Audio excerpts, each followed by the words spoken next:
guess like new exotics opening up the potential for certain subclasses, or just like honestly significant nerfs as well. So wanted to make an updated tier list because I felt like I keep getting comments on the old video that I have where they're like, yeah, this is like pretty outdated. So even though it hasn't been that long, it's weird to be making the video again, but I feel like it's like pretty justified because a lot is changed in the last year or so.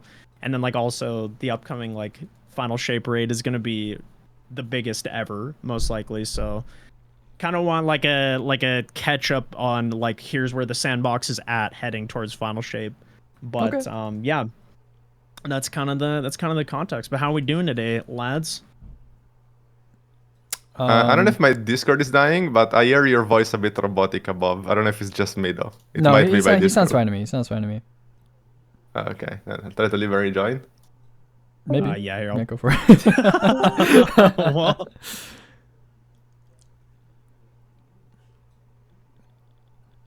hello? Damn, dude, this actually crazy. I'm It's just a back. normal. Is he good Is now? it still robotic? Yes. Oh no. uh, Wait, do I sound Weird. fine to you? You sound good. you are robotic too for me. Oh, it's definitely your internet then. Ooh, okay. I don't. I mean, how I bad think are we it's my talking? internet. How bad It's are we probably some talking? Discord issue. It's pretty bad. Oh, okay, okay. Really? Oh shit. Let me just speed test, do you but want I to doubt maybe it's my internet. do you want to maybe change the region for the VC to like somewhere that's closer to him? Yeah, I can. Okay. Yeah, no, my internet is doing perfectly fine. It's Okay. not that. Let's go US East. Okay. Hello. Is that any better, Salt? I think, yeah, are you fine now? Yo, let's go big. Good Okay. stuff. Okay, perfect. All right. Okay. So PvE subclass tier list like late 2023. I'm gonna just introduce you guys real quick. I kind of wanted to do this more like podcasty style. Mainly because I think the last time we discussed this, a lot of it was like elemental wells had just been deprecated from the game, which was like such a huge part of discuss. I think you were actually on the one prior to the Lightfall 1 Salt, because a lot of Do we definitely had elemental wells in mind? I think that's right, because I remember talking about it, and it was like everything that was stasis related was super strong, just because Yeah. they could take advantage of it during DPS so easily. But yeah, so basically, yeah, updated subclass tier list for 2023. A lot's changed over the last 6 months since we did this. I did one in like Lightfall, like maybe 2-3 weeks after the DLC released. So we're joined by Aegis Relic today and Saltagreppo. A lot of you guys probably know both of them. But Aegis is honestly, you're a creator that's you've had like quite a come up recently. He's been doing amazing DPS videos. He's like the DPS and like damage rotation guru. And then he also, if I'm not mistaken, you own like multiple speedrunning world records for raids, right? Yeah, we have half the raid records in the game, yeah. Damn. Okay, so yeah. In terms of like just endgame knowledge, I feel like you're one of the most knowledgeable people in the community, and he has like a running spreadsheet you guys can check out at any time if you're looking for like the highest damage combos. So anyway, welcome Aegis. Thank you. Where can we find your links and all that? How can we find your content? Well, I mean, depends on where you look for me. I have a Twitter. It's just all my socials are all the same. It's just the Aegis Relic. So if you go to YouTube, Twitter, Twitch, it's just / the Aegis Relic. That's it. Perfect. And then we also have Salt, who just secured his 4th world's first title. Woo! I'm not sure there's any other. I don't know if I honestly was asking chat about this and they couldn't think of any. Is there any other game where there's been someone or a team that has accomplished like that many world's first or like similar achievements? It's like, it's insane, man. So congrats again. It's just like, it's wild. Thanks. You guys overtook Redeem as the most ever in D2 or in Destiny history in general. So that's pretty nutty. Where can we find you, Salt? I guess YouTube, Twitch. The name is just Saltagreppo, and on Twitter I think I'm Saltagreppo D2. But yeah, Perfect. there. Perfect. Hell yeah. If you wanna see the nerf takes, Yeah, if you want Nerfagreppo takes, you can find him over on Twitter, where he argues with the general public on a daily basis. Oh yeah, Salt he's a Twitter demon. He is a Twitter demon. So yeah, I guess as a starting point, I'll let one of you guys pick. Aegis, since it's your first time joining me, why don't we have you pick a subclass to start with? Maybe one that you think is kind of like middle of the road, and then we'll go from there, because then we can use that as kind of a reference point. Sure, yeah, sure. I mean, I've got like kind of a reference list of subclasses that I made here earlier because I was kind of prepping for our discussion. I'll just pick something from like the middle of the pack. Let's do, how about Void Hunter? Void Hunter. I think that's going to be an interesting one. Where would you place that, if you had to say? What are our tiers right now? Because I can't see. Do you want to like stream? Let me actually send you guys. I will send you guys the tier list that we have. Yeah, sure.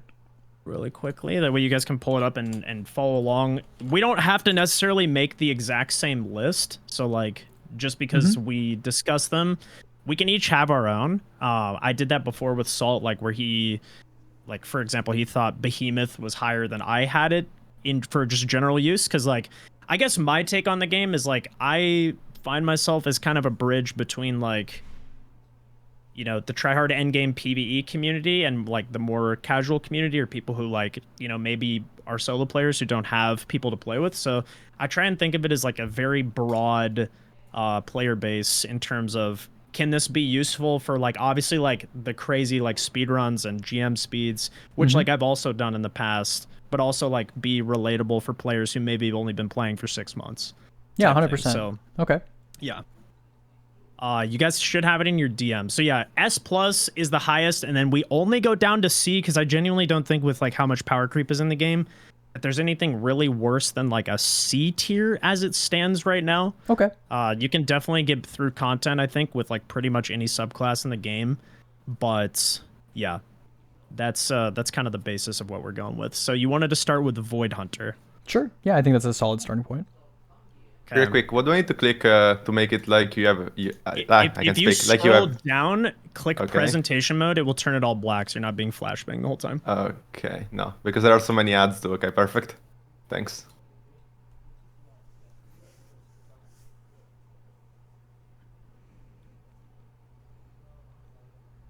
Okay, so I also want to focus more on the aspects and fragments of these classes, because that's something I think we kind of didn't spend enough time on in previous tier lists, and that was like a big point of feedback, was like, hey, I think you should discuss like the most potent like aspects, fragments, and things of that nature that you would use in different situations. So we don't have to go crazy in depth, but yeah, now that that's kind of the baseline's out of the way, we can get underway.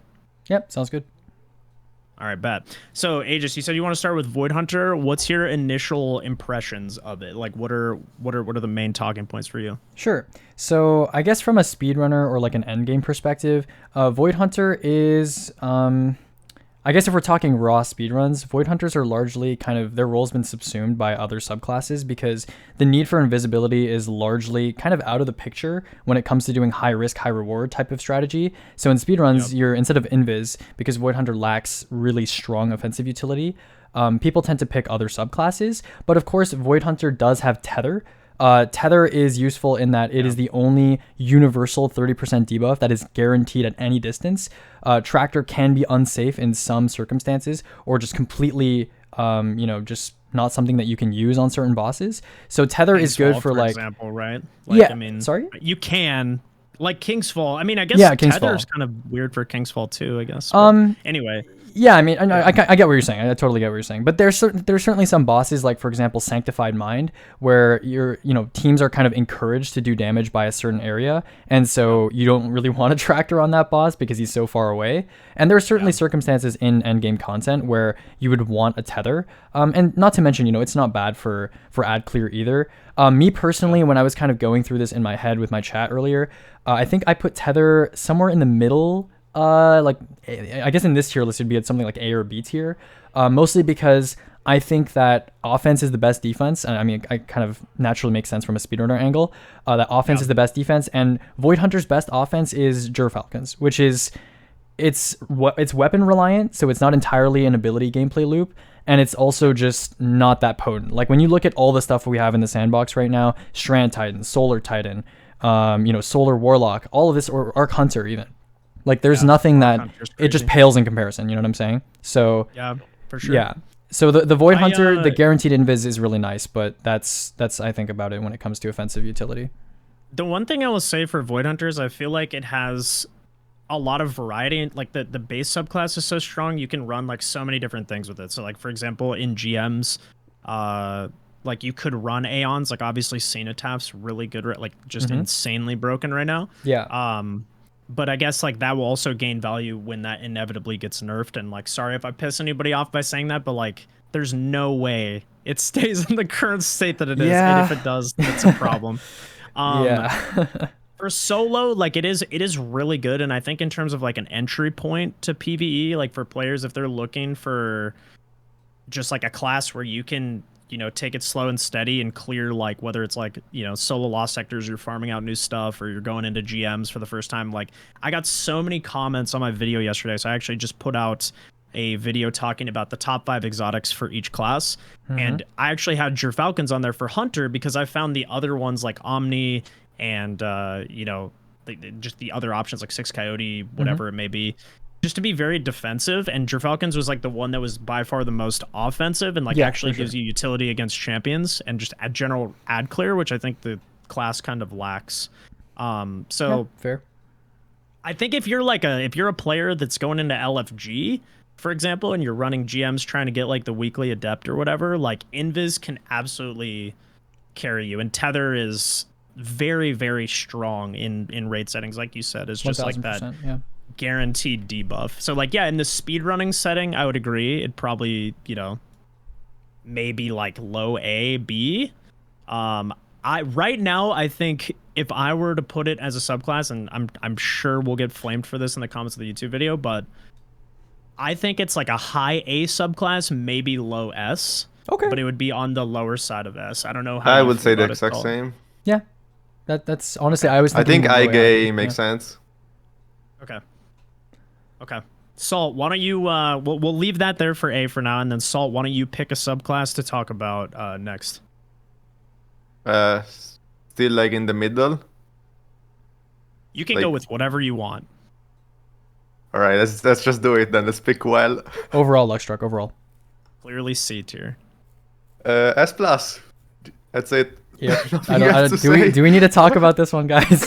I mean, this is the Saltagreppo we're talking about here. The well's gonna go in the S plus tier. Greppo's about to come out. Listen, bro, it would be in its own tier above S plus if he could have it his way. I honestly, and it's deserving of that because I do think 100%. There are some other subclasses on this list that are S plus as well. But I think Well's just in its own tier, like by far and above, which is like the most obvious thing to say, which is why. So like right now, I think a lot of the content in the game has been designed, at least in the more recent raids, has been designed around Well being a thing. Think of like Crota, for example, right? Or I guess even like Vow, like that day 1 experience without a Well was like, it was pretty tough. And it was a mobile boss, but it definitely helped with survivability. Vogue as well, with like the exploder shanks running towards you, and Templar on day 1, like when you were running that raid trying to stay alive, was really hard. You're like literally sitting there just getting pelted by the boss for 30 straight seconds. So I feel like a lot of the content in the game has been designed around Well of Radiance, but it's so strong now. I think we need to shift the discussion towards like, what could they do with the subclass that would remain it, like keep it as a strong option in the sandbox without, like, I guess just having it be like the only option for warlocks, because I think a lot of people are really sick of running it at this point and having it just be a necessity in every like meta comp ever, whether it's like raids, dungeon farming, day 1s. Like you could go into a day 1 raid with 6 well locks and absolutely fry. Yeah. Because it just, I mean, you can just ego chow everything and never really have a care in the world. Like even when you're 20 levels under, just doesn't matter. So, and the thing is, the weapon sandbox has moved into a direction that actually enables that level of gameplay, because you no longer need to even have an extremely valuable subclass in a day 1 when stuff like Cenotaph exists, and when our heavy weapons get so much mileage out of their ammo now. It's absolutely ridiculous. So true. It's so true. Yeah. So I guess I would ask you guys, what would you find to be a fair nerf for Well that doesn't completely kill it? And I'm sure Salt's going to be like, oh, I want it to die. But like... No, not really. Like, I mean, I'm fine with it being like a decent option, you know? I personally think Well should be, with how long Well lasts, it's 30 seconds, right? Which is the length of most damage phases in Destiny, and that's one person's super. One of the good changes that they made was Well is a lot easier to break now. You notice that very, very much so in stuff like Crota Day 1, stuff like Nezarec, Rulk. You notice that Rulk, you notice that Well break very, very easily. That was a good change. I like that a lot. It makes it so that you really have to reconsider and compromise on damage supers if you want to choose to have a Well for the entire phase on a melee boss, on an aggressive boss. I think that realistically, especially in stuff like Well, when it comes to using Well and stuff like GMs, like really low power content, I think they should either rework the scaling of the DR or remove it entirely. I don't think... it already gives you essentially Resto X3, which is already kind of an effective health buffer on its own. I don't see why it should have its own damage resist. It will definitely make players more incentivized to actually dodge the boss's attacks during damage in a Well. You can't just sit there and left click, which I think is something that a lot of people were complaining about. But it would also keep Well's identity of being a place of safety where you can kind of gather your thoughts, collect yourself, and focus on what's in front of you rather than kind of surviving. It's just not going to be like you can literally AFK in the Well. There are other changes that I've thought about, like structurally for the sandbox, that I think would be healthy for something like Well of Radiance, but I think that is the most incremental change that could be made without angering a lot of players while still keeping it balanced. I agree. We actually talked about it like right before stream. I was talking to chat about it, and I guess when I did this like a year ago, one of the changes I thought about was actually kind of how they're designing the new one that they've teased for Final Shape, where it's like more of a mobile super that like emits bursts of healing. Yeah. But now that that's coming, like, so I guess to your point, like a lot of people don't even know that Well has additional DR on top of it, I guess, for more casual players. But I believe it's a 50% DR. It's probably way more. I don't know the value, but... It seems more, but I know at least 50%, which is just insane when you're considering that you're constantly healing. It's almost impossible to die. And the number of things that you can just ego challenge in a Well and like not even really have a concern, like even in Grandmaster level stuff, like, dude, you can run up to the Mars Battlegrounds boss in a Well and he slams right on top of you. Like, that's a GM level boss, severely underleveled, and you just, I mean, you live. And that I just don't think that should be a thing. I think it's encouraged a lot of like bad habits in PvE that people are like, they're afraid to break. Like, I'll say it, like it's hard because you get so like used to different, like the way that you play Destiny, right? And it's been so good for so long that I think people are just accustomed to like being able to get away with standing in front of a boss and not die. But if you go back to D1 or pre-Well, like we were killing bosses without being able to stand in a perma healing pool for 30 seconds. So yeah. For me, I think like reducing it maybe down to 15 or 20 seconds so that if you're gonna want permanent healing, like you have to at least sacrifice several supers for it. Especially with the capability to break, and then potentially reducing the damage resist if it's like 50 or 80%, whatever it might be now. Like maybe bring it down to 20, give it a little bit, but it shouldn't just keep you alive and be the best option in every single situation. Yeah, I mean, if we're talking like a holistic look at subclasses here, Well of Radiance, we're talking about just the super here. Like, just remember, like the people that are watching this, remember, we're talking about just the super. If Well was literally just an ability-less, grenade-less, class ability-less, melee-less subclass with just Well, it would still be extremely good. But we're talking about a subclass that is the easiest access to tier 2 restoration. It has Sunbracer solar nades. It's probably the best subclass for Senno in general. You have Touch of Flame healing grenades. You have Phoenix Dive Empyrean restoration. This thing is insane. Like, it's even without Well alone or the neutral gameplay of the Dawnblade class, subclass by itself would already be an insanely great subclass. And you have both of them on one subclass, which is like, you know, we talked about how Well is one of the only subclasses that you literally fundamentally change how teams play as a whole, right? Your whole strategy is designed around this one super, this one subclass. But of course, you also have the other half of well, which, you know, a lot of people don't talk about when we talk about well nerfs. The entire subclass is busted. Like, it's insane. It's absolutely insane what it can do, not only just in speedrunning, but when it comes to day ones, when it comes to, you know, the other content you were mentioning earlier, like, you know, master raids, literally anything. Like, it's just, it's the whole package. Yeah. I mean, and like, to your point, Ember of Torches, making nearby allies radiant, absolutely insane ability. Like, especially, I mean, and think about, like, the base subclass is so good. You can run Sunbracers, you can run Cenotaph, you can run Starfire, you could run, I guess, like, Phoenix Protocol. Like, there's so many different exotics you can use. You can run Lunas for utility, you know, during DPS. And it doesn't matter because the base super is so strong. It enables you to run literally anything you want and get away with it. And there's so many playstyles in terms of, I guess, just well in general. Like with the Resto ×2 healing grenades, the only class in the game that can still achieve Resto ×2, as far as I'm aware. The movement with Icarus Dash. If you do, I mean, Heat Rises is just insane for ability regen as well. Like, there's so many ways you can play it, and they're all so insanely strong. And then you have Empyrean as well to just extend Radiant and Restoration. I mean, if you're in a GM, you just throw your melee at an enemy, and now you have Cenotaph, you tag it with a trace rifle, shoot your rocket's anti-barrier, you're flying through the GM, you're getting permanent ammo, you have intrinsic anti-barrier. It's nuts. Like, it's genuinely just that you're so right. Like, the whole subclass is just insane.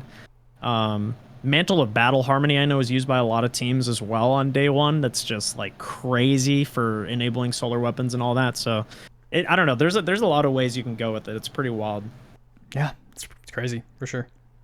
Okay, well, Should I say my thing about well? I don't know. Yeah, I haven't talked about it. Okay. I mean, yeah, I agree with the nerfing the DR. I will do 10 to 15% at max, personally. Yeah.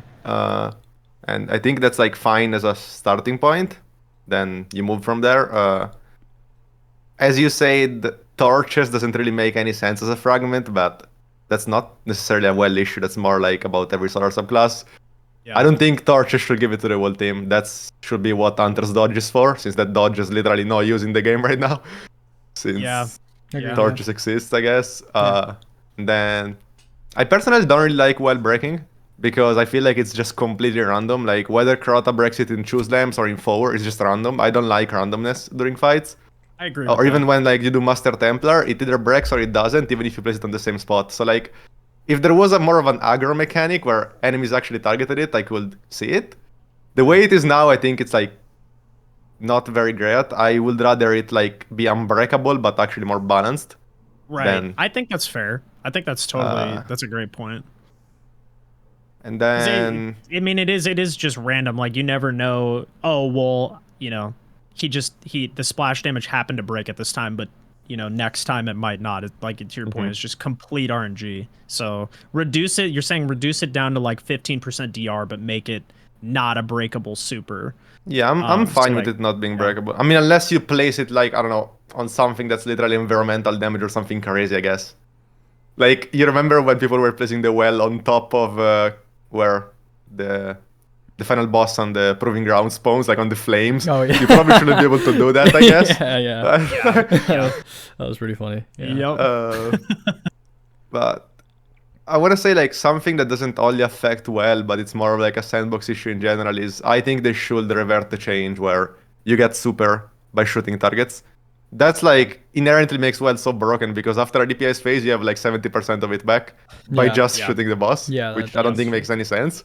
Yeah. So I think reverting that, or at least like fixing it for certain weapon types, would like help balance it a bit. Because right now, like, you can even waste your well getting to damage. You know you're gonna have it back. Like, there is no doubt in your mind, which it wasn't the same in the past, right? People were running more wells almost because they knew they needed many. While now it's like, yeah, I got it back for sure, which is kind of dumb. Yeah, I mean, something you mentioned that I really liked is that the sandbox team has kind of been moving more towards supporting players that are more passive. Like, a lot of the super regen changes, like the intellect changes that were pretty famous, and stuff like the Ashes nerf, like, they kind of support players that are like doing damage and taking damage rather than getting kills actively, which I think is something that I don't know why they moved in that direction. It doesn't really make sense to me, like Salt said.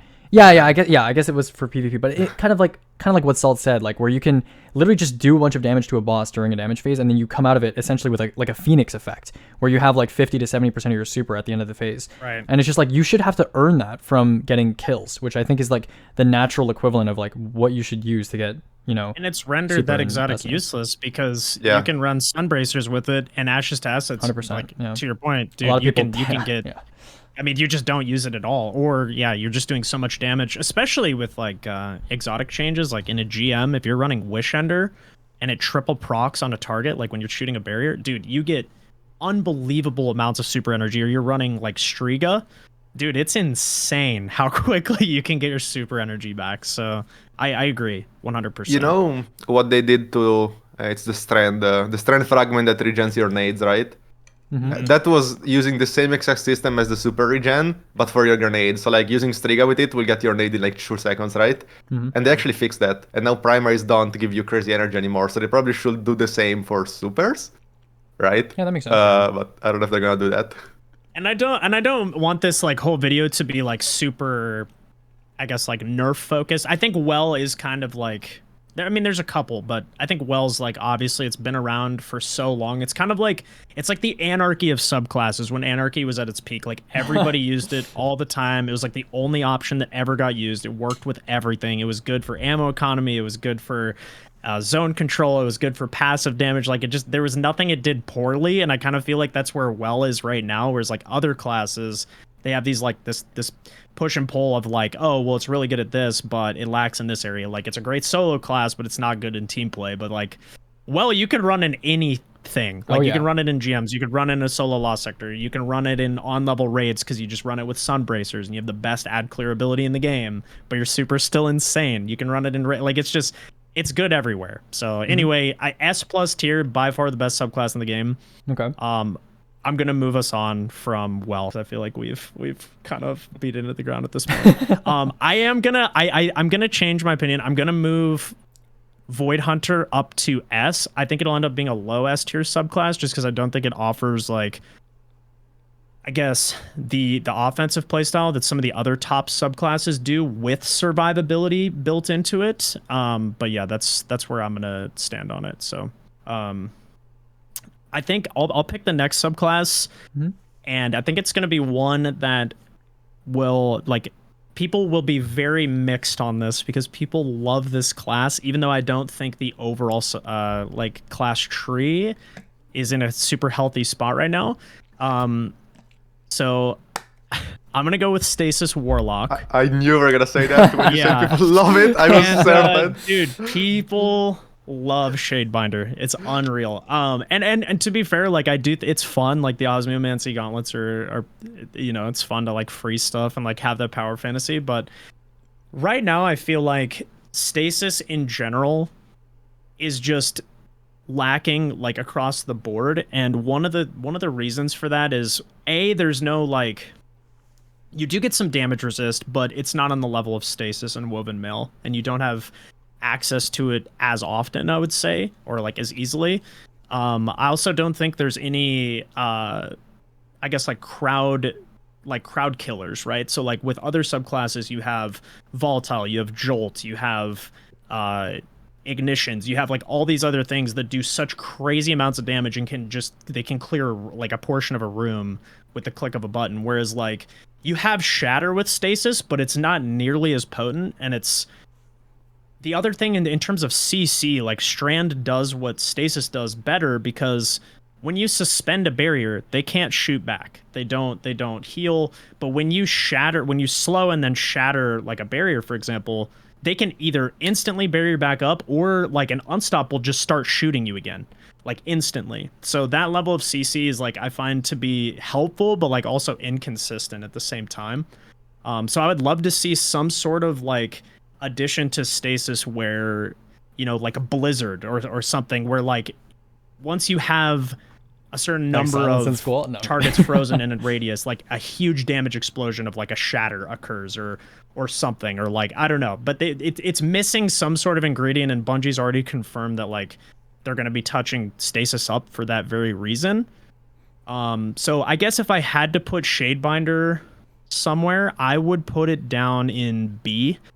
And it's not to say that it's bad. I just think it's really good at CC, but it like lacks that offensive, like you said, like the best defense is a great offense. And right now I feel like it's just so CC heavy that you're just freezing stuff that other subclasses would be able to either like jolt or run over with Banner of War or just, you know, use your hammers. Like there's very niche situations now where I guess stasis is decent, but other than that, it's kind of lackluster at the moment for me. Yeah, fair. I'm trying to think, Salt? what's a C for?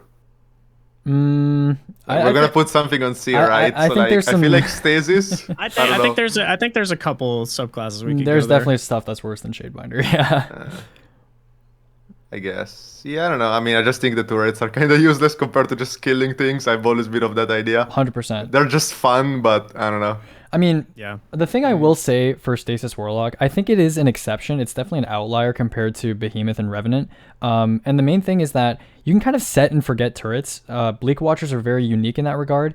You can't really say the same for much else on any other CC-based subclass, which is why I placed Shadebinder a little bit higher. I completely agree with Salt here. I'm very much of the opinion, as a speedrunner again, that offense is the best defense. Offense is the best defense in this game. There is no scenario in Destiny 2, no matter how hard Bungie tries to retune their sandbox, we're never going to go back to the sandbox where we were at 2 years ago. The game direction is just not there. But as things stand, there's never going to be a scenario where you need CC, where you need it, you need that pause button because you can't pump out enough offensive utility to prevent that threat from being a problem. So I 100% agree with Salt in that regard. However, Stasis Turret, if you're going to pick a CC class or a CC subclass, I think it probably does it close to the best. I think so. Yeah. There's nothing where you can have essentially, you can have like a passive, another set of hands essentially that are just covering a lane or an area for you. I've hated a lot on Stasis Warlock in the past, and it's pretty common to do so amongst endgame players. However, I think it's I think it's decent, even given that it's a CC class. And I think it also has some small uniqueness in Ballador's Wrathweavers. I'm not sure how familiar Ballador's Wrathweavers and its like stasis weapon boost is in like the general community, but it has a 15% stackable damage boost that works with surges and every other damage modifier in the game. It's pretty niche, but I thought it was worth bringing up because in my mind that does give it a little bit of purchase compared to other subclasses. Sure. Yeah. I see the argument, and like I said, like at the beginning of the video, I don't think there's any class that you can go in complete content on currently. A lot 100%. Of it has become, to your point, it's like how quickly can we do it and how aggressive can you be doing it? Like there's a path of least resistance going into like content now. Also an insane weapon. But I mean, it's just like there's just, I don't find that there's that many areas now where Shadebinder is needed. And I mean, maybe this is something like players who are learning or trying to get better at clearing solo content or whatever, or maybe GMs, but like using more offensive subclasses can genuinely make it's just a night and day difference on how you'll approach content. And the more comfortable you get with using abilities like Jolt or Radiant or Banner of War Titan with Woven Mail and just getting up in the face of enemies, like some of you might say you can't do it, but you really can. And like a lot of the other subclasses enable that to a much higher degree. And I feel like even though Shadebinder's fantastic, like I'm not saying it's a bad subclass. I just think it's kind of stuck 2 years ago where we were in more of that defensive stall meta where like you couldn't do those things. But now that all the 3.0 subclasses are out, we've kind of evolved past it. What do you think, Salt? Sorry, I was answering something in chat. I mean, I agree with what you said anyways. It's like, I'm fine with B personally. Like, I guess, I don't know what else is going to end up in B, right? I just think all three stage subclasses are some of the worst subclasses, and we say that, right? Mm-hmm. Due to how the game has evolved, I guess. But Yeah, I don't know. B is probably fine. I just think that if we're gonna put something like Void Hunter in S for its solo utility, like you mentioned, if you're going into LFG and you're kind of just doing a GM by yourself with, you know, 2 people that you don't know, and you want like a very independent and defensive subclass, if we're gonna give that kind of benefit of the doubt to, you know, Void Hunter when we could be cultivating more offensive like learning opportunities for our players, then I think Stasis Warlock also does deserve that tier boost. Otherwise, I think we should move both of them down. That's my personal opinion. Okay. But again, you know, I think we're all making our own lists, and I think we all have pretty similar visions in mind. It is pretty close, I think. Yeah, we're all like right within like one rank or sub rank, and the thing too, right? The way that I typically do these is the classes on the furthest left. So, for example, in S tier, we're going to have some more classes added to that. The one furthest to the left is what I would consider to be the best within that tier. So the ones, you know, further down within that specific row, they might not be on the same level. Like they're still in that general class, but they might be closer to A, or like, you know, could be interchangeable with like A or S tier. So there's a lot of subjectivity to it. Like obviously, like everybody has different play styles and enjoys different things, but yeah. Okay, Salt, I'm going to have you go with Solar Titan.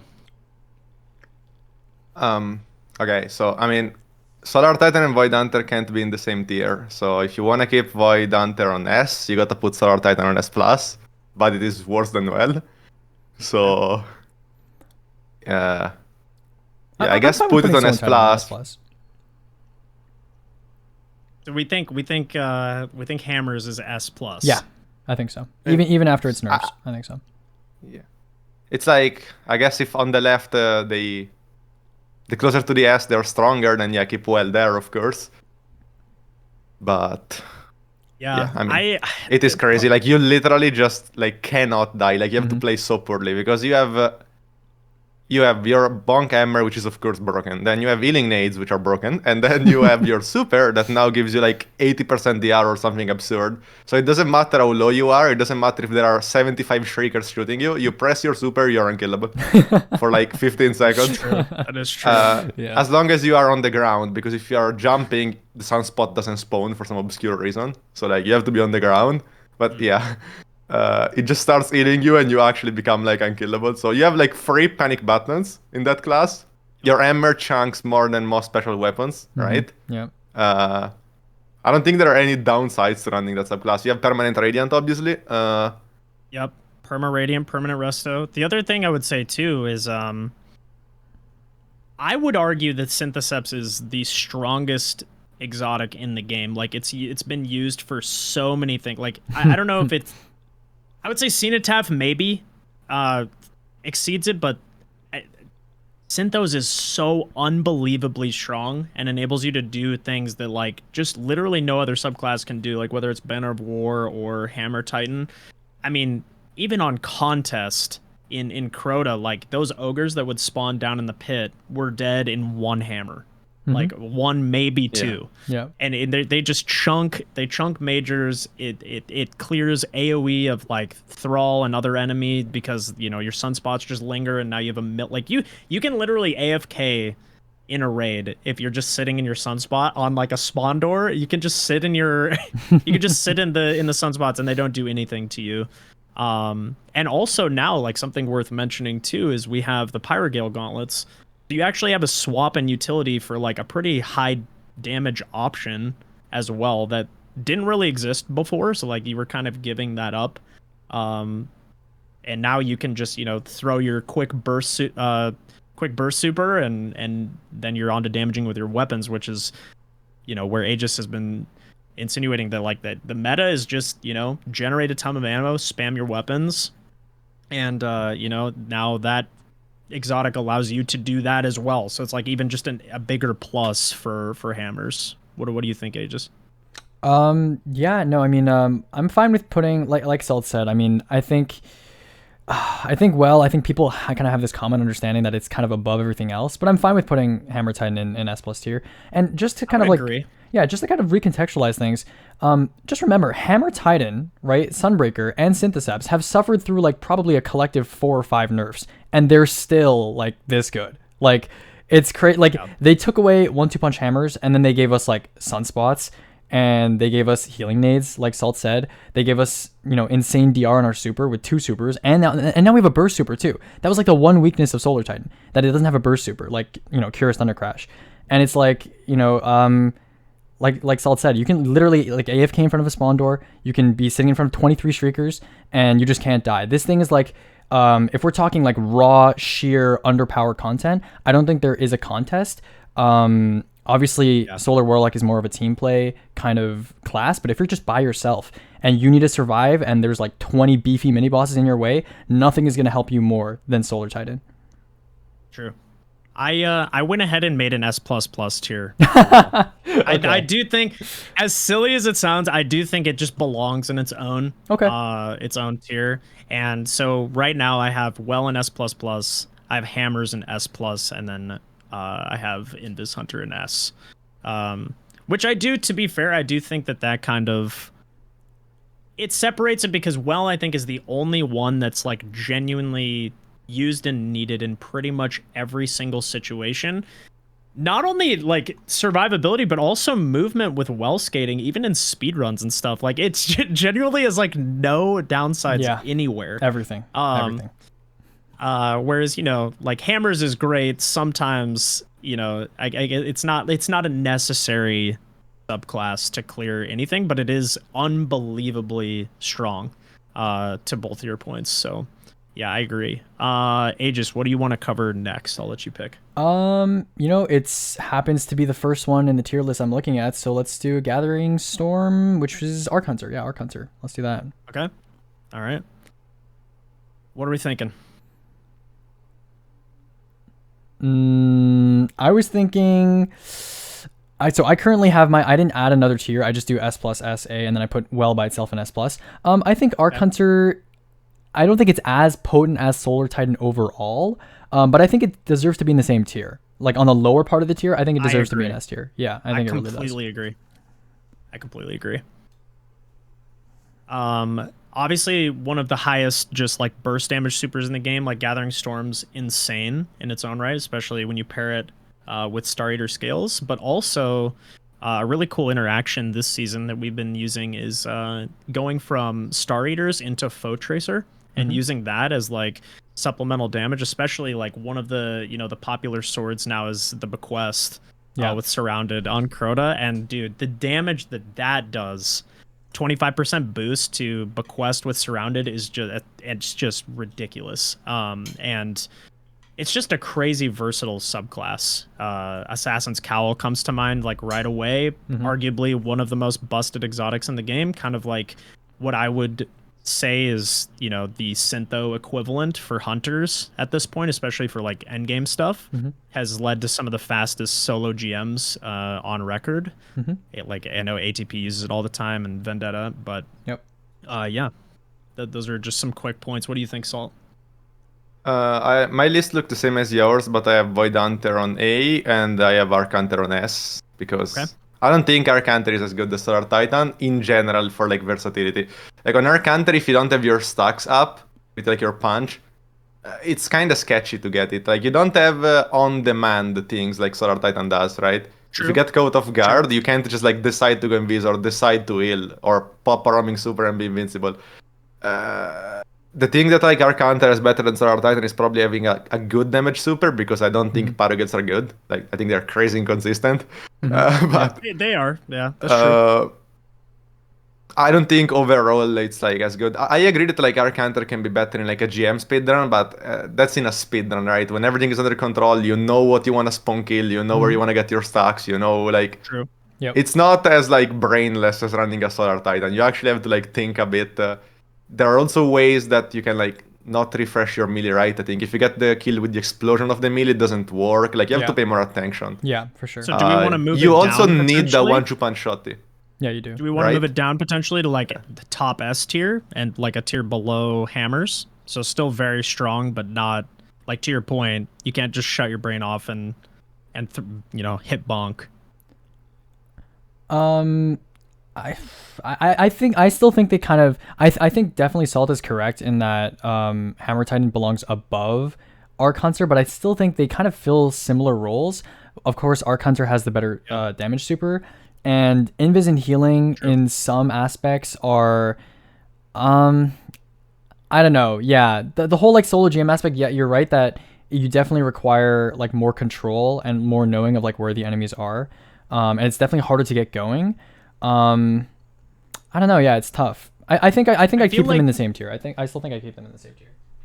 Dude, I'm really mixed between doing low S plus and top S. I think it's like right in that zone though, right? Like it's like between. It's definitely not on the same level as like a Solar Titan in my opinion, just because. Yeah, sure.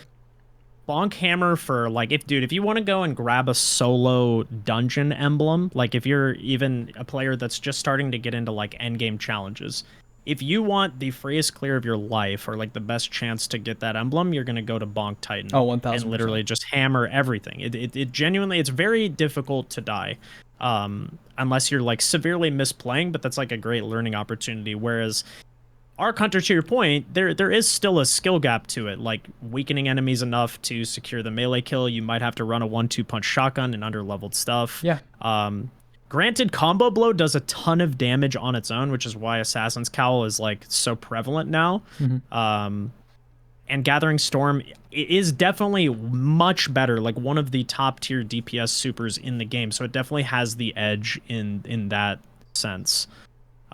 So there is flexibility to it, I guess is what I'm saying. So like, just where would you put it if you had to like, would you still keep it in S plus but below hammers, or would you drop it to S tier? Okay, so I think the main kind of difference between us right now is that I haven't made an additional S plus plus tier, so I'm kind of more limited on tiers than you guys are. So I'm kind of more inclined to leave Arcstrider in the same tier as Sunbreaker. If I had another tier and I could go even more refined, I think I'd probably move Arc Hunter below Solar Titan.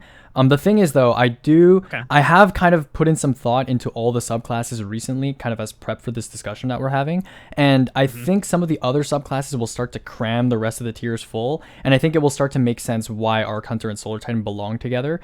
But that being said, if you guys have more tiers, it makes sense why you would put Solar Titan above Arc Hunter. I do think that's fair. I guess, okay, here's a good transition. If we're talking about Berserker Titan and Strand, where would that rank relative to a Gathering Storm Hunter subclass? Because obviously Banner of War just came out. It's absolutely insane. Brand new aspect. Salt, where would you rank that relative to both hammers and also Gathering Storm Hunter?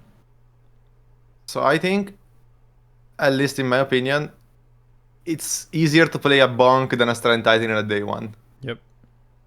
That's specifically for a day one though, because like, which is you just don't have that on demand aspect. To be fair, right? Like you're partial to day, like for context, you're very partial to day one settings because obviously that's like where you find the most enjoyment. You have multiple world's first titles, right? So like your mindset's constantly in that like end game, like couple days a year. This is where it's going to be the best in like under leveled, gotta survive, need to like stay alive and solve mechanics type of subclass. So like with that in mind, but also then taking the scale of the rest of the game, where would you find Berserker to land? I would put it overall in the same tier as Bonk anyways, because like Strand Titan does have more damage, but yeah, I just don't think it's as easy to use. It's not as versatile. Doesn't have the same utility as of like giving Radiant. It does have Sever though, and Sever is crazy. Like the fact that you could melee Crota on day one and Crota will do 40% less damage is insane because it will make your well not break, right? Many teams didn't think about it, but it's crazy. Very true.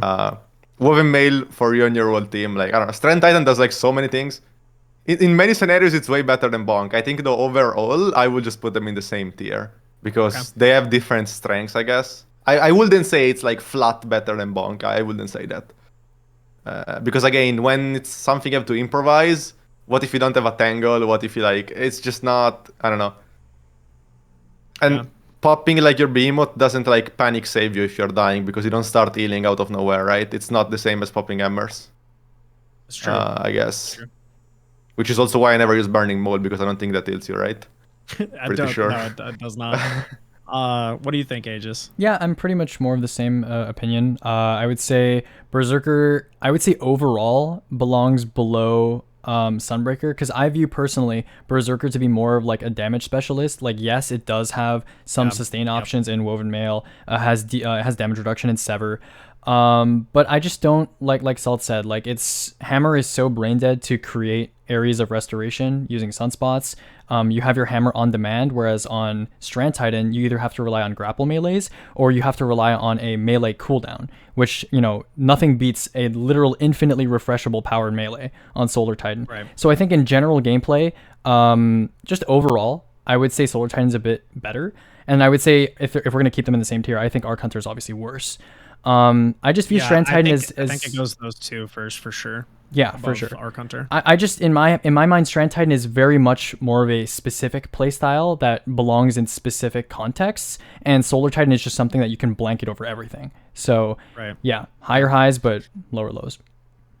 You can like I've seen some pretty nutty things with triple Berserker running Banner of War and like, GMs like this week's I think world record GM speedruns like under 10 minutes on the Mars Battleground with 3 of them, which is just insane. And it's really good. It's like the sole reason that solo Ute was like possible this season, or like maybe it's been done on other classes, but that's not you know, yeah, not the damage. So like is not the good. original. Yeah, so like the damage is just wild. The survivability is really, really crazy. But yeah, definitely more setup. So I definitely think it's S+ tier.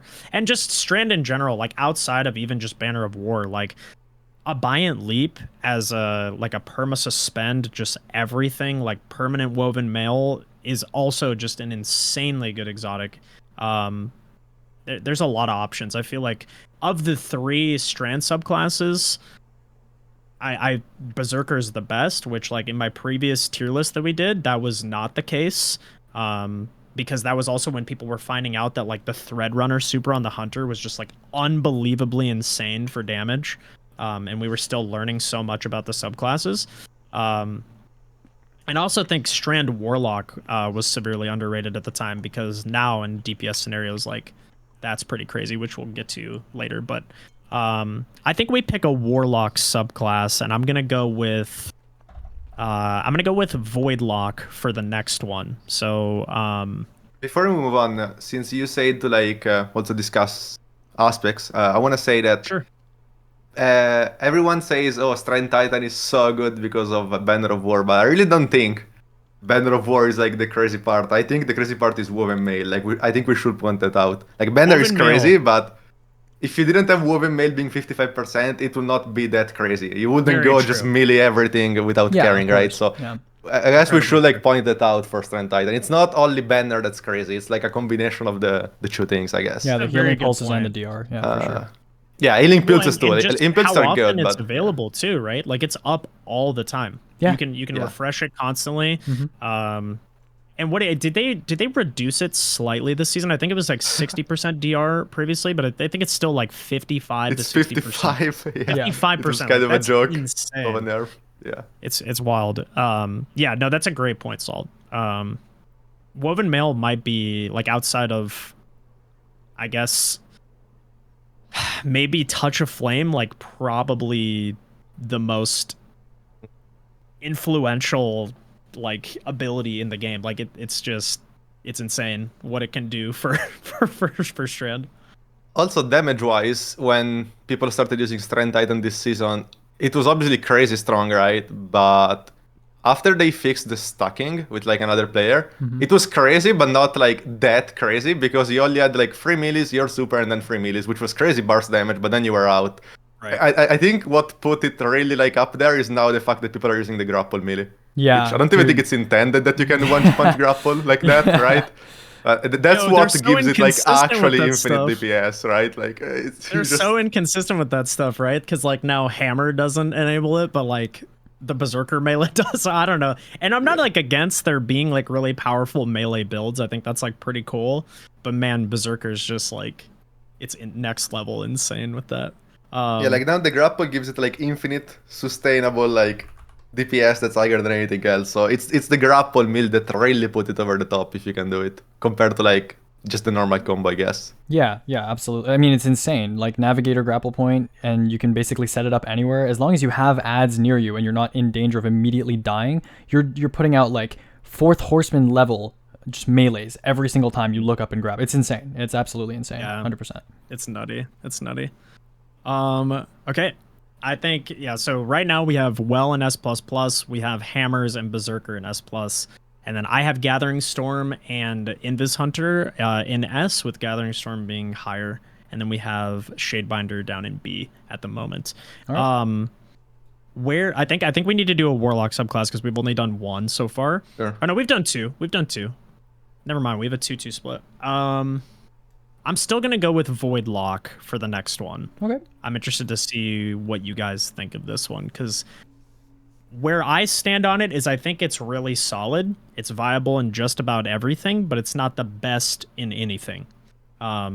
It's kind of like it. Devour's obviously great. There's a lot of options you can run with a Void Warlock. However, I think Nova Bomb is in desperate need of a buff. It's unbelievably underwhelming in its current state. Nova Warp's okay, I guess, like for ad clear, but we like you said, we're like not really in that meta where you need to be relying on supers for ad clear. That's much more like been defaulted to heavy weapons with how ammo economy works nowadays. And I don't think Void necessarily has the strongest like class ability terms anymore, like whereas like Jolt I find to be incredibly strong, and same with Radiant and Resto, right? Obviously Devour is very good, but I think there are classes that do what Void does slightly better, which makes sense because it was I believe it was the first 3.0 subclass after Stasis to come out. So, and then I believe it was Solar than Arc. So there is going to always be that like level, I guess, of like just natural power creep within the game that exists. But I'd be curious to get your guys' thoughts. Whoever wants to start first. Good. I think I would put it on A overall, because cannot be on the same tier as our counter, I guess. But yeah, I agree. It's like a solid subclass. The thing you said about the super being underwhelming, it's true, but I generally don't think any like subclass with a damage super can even be S+ in this sandbox, because our rockets just chunk so hard that like damage supers are literally losing value. Compared to like back then when we were using Palmyra, now we have like aggressive rockets with bait and switch and font and whatever you want with it, with like reconstruction. So like weapons are so good that like the supers are losing a lot of value themselves, even if they remain the same or even got buffed. Unless they're instant cast, I will say like those do hold value. Like just because, you know, like the Gathering Storm, you can just throw it and forget it and then just go back to rockets, right? I mean, you're never selecting a subclass. Not never, but like there is less of a reason to select a subclass because you have a damage super now. You can just use your weapons and be perfectly fine, right?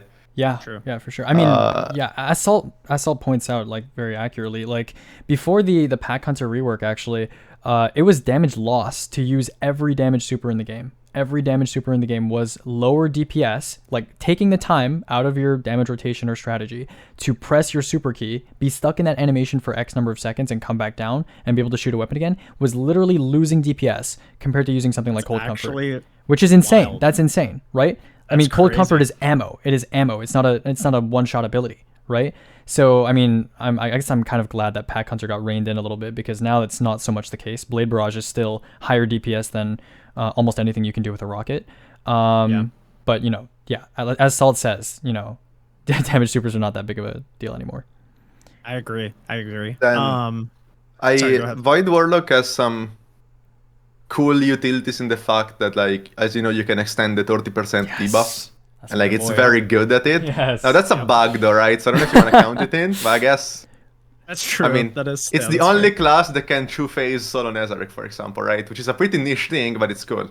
I mean, so that the new exotic is also good. Vandal was saying, like, because those like Void Souls last a while and you can extend debuffs with them.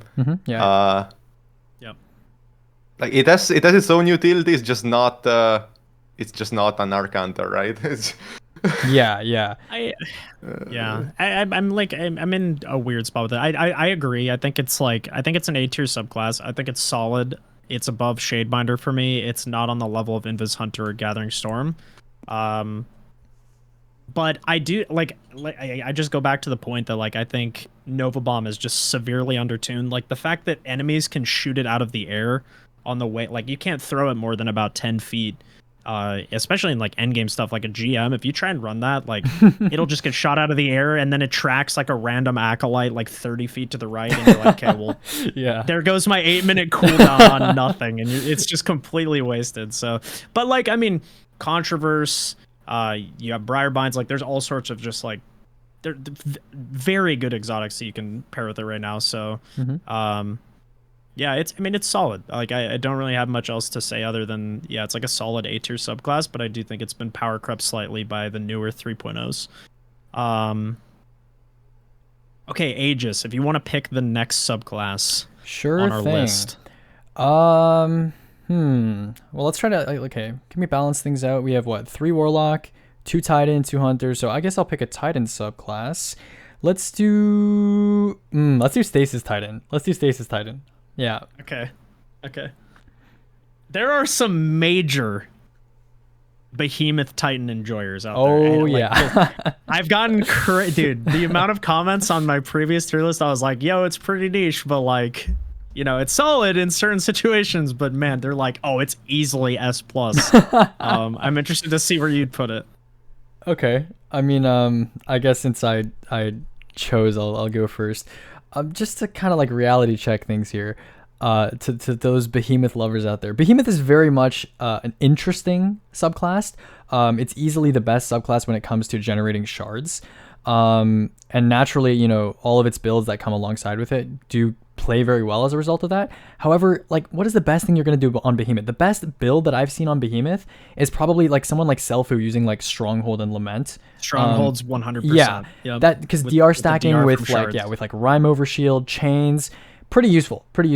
But how far does that get you? If we're talking overall, right? Like at the beginning of this kind of meeting that we've had, you said you're talking to players that are newer, that want something that they can kind of crutch on as they learn the game, that's kind of going to enable them to do higher level content at you know, an easier level. And then you're also talking about end game players who are kind of looking for a subclass that really helps augment their gameplay. Stasis Titan does neither of those things. And you know, it doesn't, people seem to think that its super is like good. It's not for damage at all. Even if you go with this like a crazy niche scenario where you like pop a bubble on Riven and use Stasis Titan on her, it's still worse than just using weapons. Like I don't think people really understand that. It's still worse than just using weapons. And besides that, it's just, I'm gonna pause you for 1 second because, okay, so I want everybody to take that to heart, like what Aegis just said, because if you doubt what he's saying about damage at any point throughout this video, I encourage you to go check out his channel and the analytical nature of the breakdowns he's done of DPS across all supers, all weapons, supers paired with weapons, every damage rotation possible, whether it's like a support class or like people that are just purely focused on damage. He knows what he's talking about when it comes to this stuff. So he's not just saying it as like an opinion, like it's like factually been proven by like countless hours of damage testing. So it's not just, you know, an opinion that's forming and like going to be where he's going with the subclass's rating, but it's very much based on just pure numbers in the game. So anyway, I just want to make that point. Now you can continue. Totally. No, I appreciate that acknowledgement. Yeah, I mean, I have put in a lot of work. This is true, but just kind of just looking at the subclass, right? Even if you don't play the subclass, just looking at its description, Stasis Titan seems to be some sort of aggressor, right? It seems to want to get into the face of enemies, get that DR going, you know, get chains, get Rhyme, and then it has like these aggressive aspects like Howl of the Storm, Cryoclasm, Diamond Lance, where you're killing enemies and then you're using them to freeze more enemies, get more DR. But like if you actually play Stasis Titan and you kind of understand how this goes, it just completely falls flat compared to the offensive utility that something like Solar Titan or Strand Titan or even Void Titan brings. So it's lacking in offensive utility, and then in terms of defensive utility, taking pressure off your team, there's just better subclasses that do that too. So, you know, I personally, in my head, like with this like scoring system that I've kind of come up with, I think Stasis Titan is the worst subclass in the game. Well, we'll get to that more, but I think Stasis Titan is the worst subclass in the game. I think it is as well. What is your opinion, Salt? Because previously, the previous one we did together, just as like a reminder, he had Behemoth very high actually, but that was also in the Elemental WoW days. I made it clear it was just for fun. Yep. And there was also a second aspect to it, which was Whisper of Chains is crazy because it's 40% DR for no reason, just for existing, I guess, on stasis. And that was crazy at the time, but with power creep, you have Woven Mail that's 55 for your whole team, and you can just walk around, right? So, like, Chains is just like a way worse version than Woven Mail now. It's still better than the DR their classes can get, but you really don't need it. Like, there is no situation where I'm like, oh, I should play Stasis to get the 40% DR. No, that's just not gonna happen, right? Yeah. Like, you're gonna literally play anything else. So I think it's fine to put it in C. Worst class in the game, maybe. I don't know. It's like, I mean, maybe. It's close. It's close. It's not like by far. Yeah. Certainly. Yeah. It's an interesting one for sure. Okay, let's do another hunter subclass. I'm going to let's see. Let's go with Threadrunner. Ooh, okay. Strand hunter. I'm curious to get your guys' thoughts. I'm not going to place it right away because I want to hear what you guys have to say about this one before we dive in, and then I'll share my thoughts at the end. I not gonna lie, I haven't played with it much. Okay. So fair. I definitely wouldn't put it on S. It's probably either A or B. I don't think you really have much utility after the suspend nerfs. It's like Strand is... I completely agree with that. It's like, I do think nerfing suspend made sense because 13 seconds was crazy, right? Yeah. Maybe there was like an in-between to it between 13 and 3, right? I think they over-tuned the nerf significantly. I agree with you. I think it's closer to where it needs to be now than it was before. That said, though, like I wouldn't even mind suspend being like it is now, as long as other things were actually good. But like other things that Strand do are not that good. Like Treadlings are awful, right? So for example, so I feel like Strand Hunter was pretty good at suspending, even if I think it was still worse than Titan at suspending. And now it kind of lost that. The super is just, it's not a bad super, but it's not good either, right? You're committed in the damage for a very long time, right? Like if you use it as a DPS super, so I mean, you're trading shooting weapons for just pure super DPS, which according to Aegis just comes out as like a net loss, right? Especially in a row. Even then, it's not a Behemoth. Like not Behemoth. It's not like a Strand Titan that like the super actually chunks. If you have Synthos, so. So I don't know. I guess you could probably put it on A because I don't know. Maybe it's better than Shadebinder, but I'm not sure. It will be like a low A because I also think it's worse than like running a Void Lock overall. I would agree. I think the new aspects like pretty fun. It does like I don't know if you guys have seen it, but like it's actually pretty good. The Beyblade thing, it's pretty good. And also like the Moth Keeper wraps are like surprisingly fun to use with like the overshields and things like that you can accomplish now for survivability. That said, I think like previously this was one of my highest rated subclasses.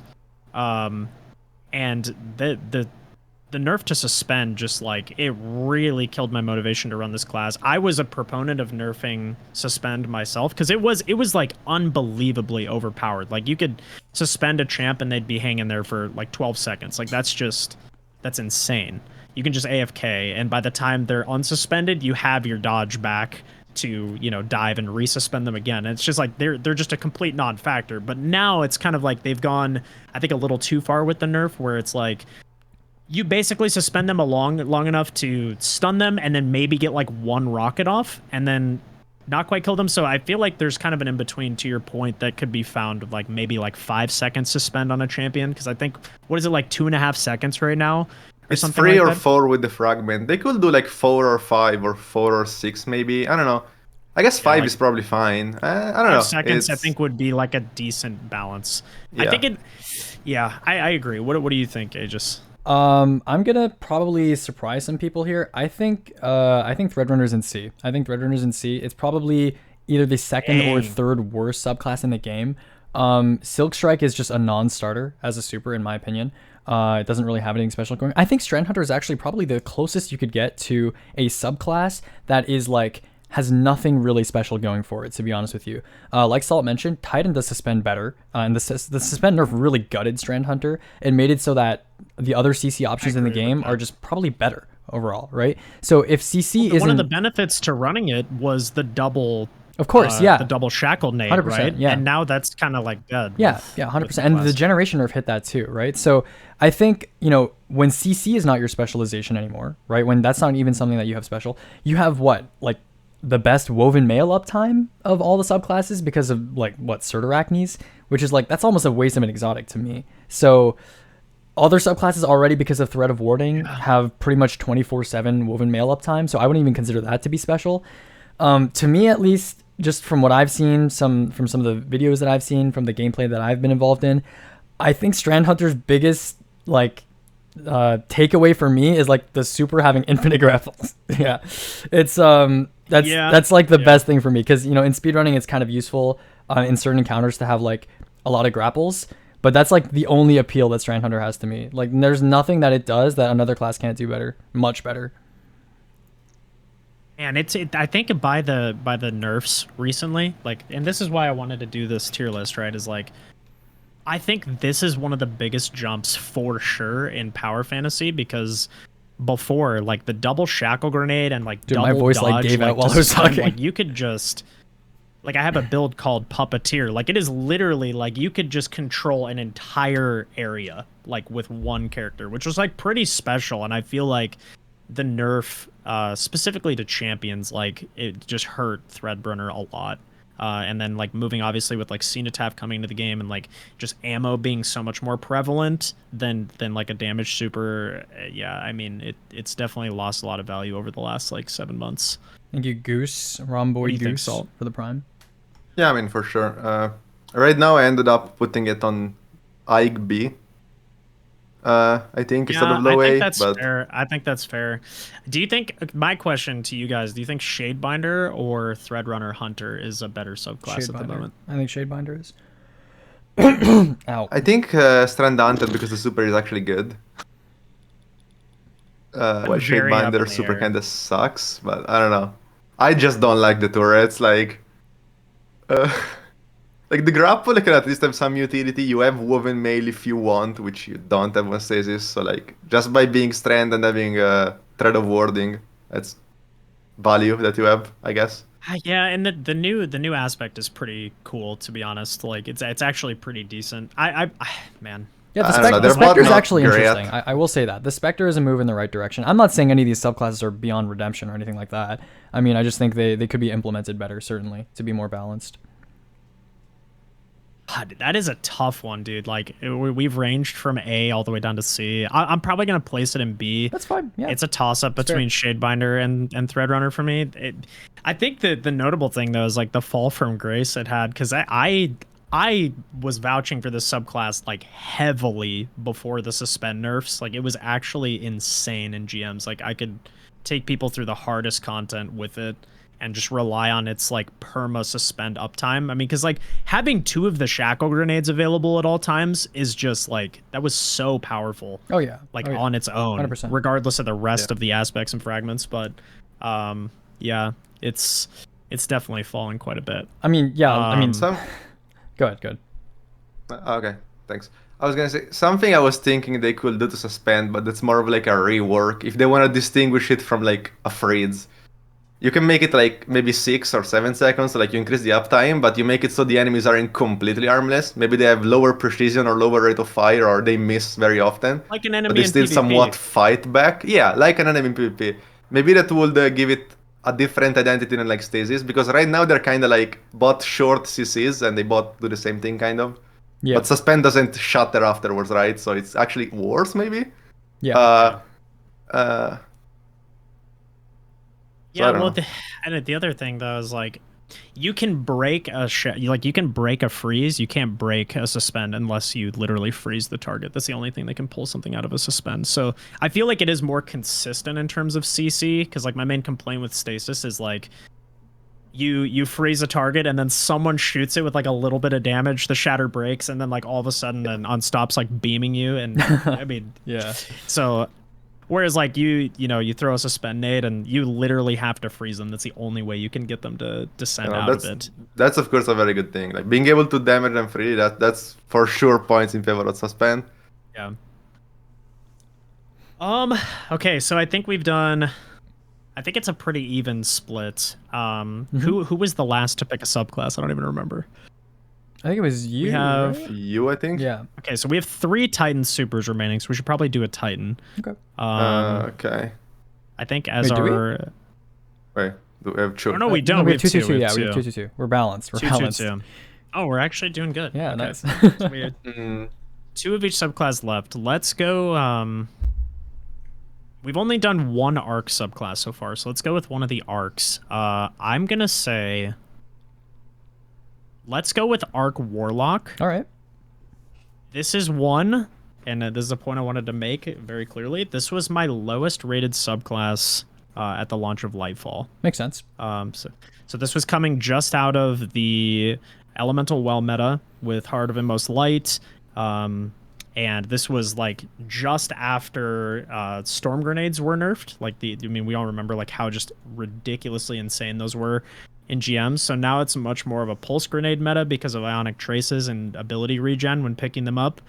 And then pulse grenades also got buffed by 20% in PvE, whereas storm grenades got nerfed. Hoil's been nerfed. Elemental wells no longer exist. So there's a lot of things that have changed in favor of Arc Warlock, and also some exotic changes. So like, for example, Vesper is very good. Fallen Sunstar benefited heavily from the Ionic Trace. I guess just, you know, shifting more towards being the meta in terms of ability regen for Arc. So yeah, I'd be curious to get your guys' thoughts. Okay. I think this is going to be representative of another shift from your original list, especially because a lot of people last season saw the power of Vesper Stormcaller in GMs. Now, okay, don't get me wrong, that was also very, very influenced by the Electric Armor artifact mod that gave everyone like an insane amount of DR while you're amplified, and Arc Warlock is almost always amplified. That being said, I think Vesper's change was really, really beneficial and really plays into Stormcaller well enough, I would say, that it's actually viable for endgame content. Arc Warlock, its kind of hold thing is having your Rift all the time, right? Vesper plays into that. It blinds ads near you, so it's like a CC kind of version of its own that doesn't require a subclass verb. And it's you naturally have more Rift regen when you're near teammates on Stormcaller. Yep. So that plays into Ionic Traces. You get nades back all the time. I'm not going to say that it's anything crazy. It's certainly not. Its abilities are nowhere near as potent. Like its supers are just okay, and its like nades are just fine.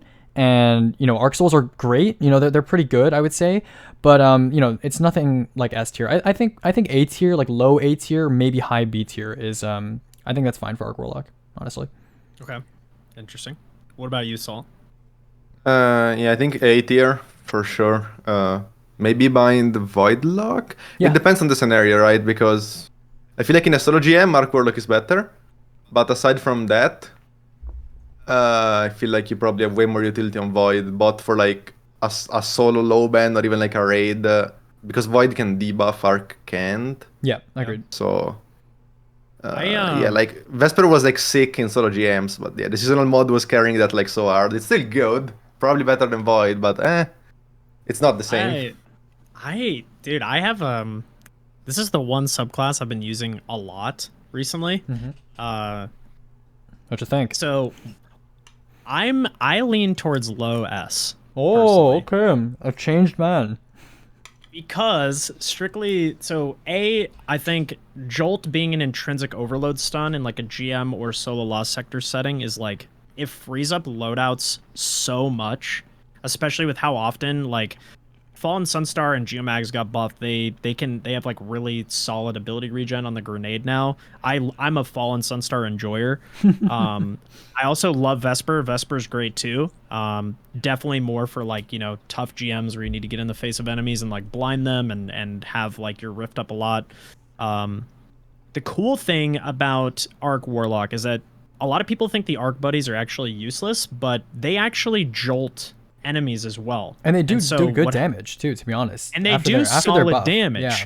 So what happens is those enemies they have jolt applied to them. When they die, they create ionic traces, and that's just things that it's passively tagging like in an encounter, right? Then you have like, and that's just constantly feeding your grenade. And pulse nades are crazy for ad clear. I also think that jolt's just an unbelievably strong like class verb, like maybe one of the strongest in the game. Not only for like just stunning overloads, but just the AoE ad clear potential of jolt's like pretty insane. And I also think it's versatile with a lot of different exotics. So like, for example, you know, Vesper, Fallen Sunstar, Geomags now.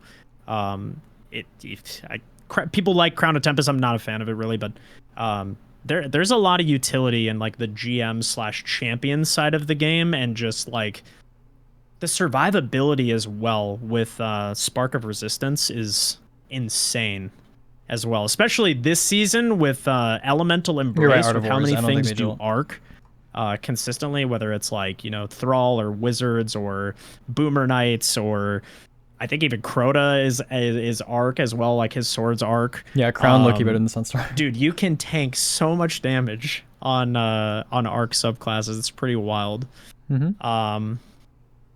So yeah, I think just for ability uptime alone, I would put it in low S tier. It's insanely fun, and like just for GMs is crazy good. Did you say that like the arc bud is jolt? Because I don't think they do. Yeah, I don't think they do either. If they don't jolt, they proc ionic traces. Yeah, that's Electrostatic Mind. Oh, okay. Electrostatic Mind. So they don't get jolted, but they do make them prone to the arc damage, which generates ionic traces, which Correct. feeds your Yeah. nade to jolt. Okay, Yeah, got it. yeah. So yeah.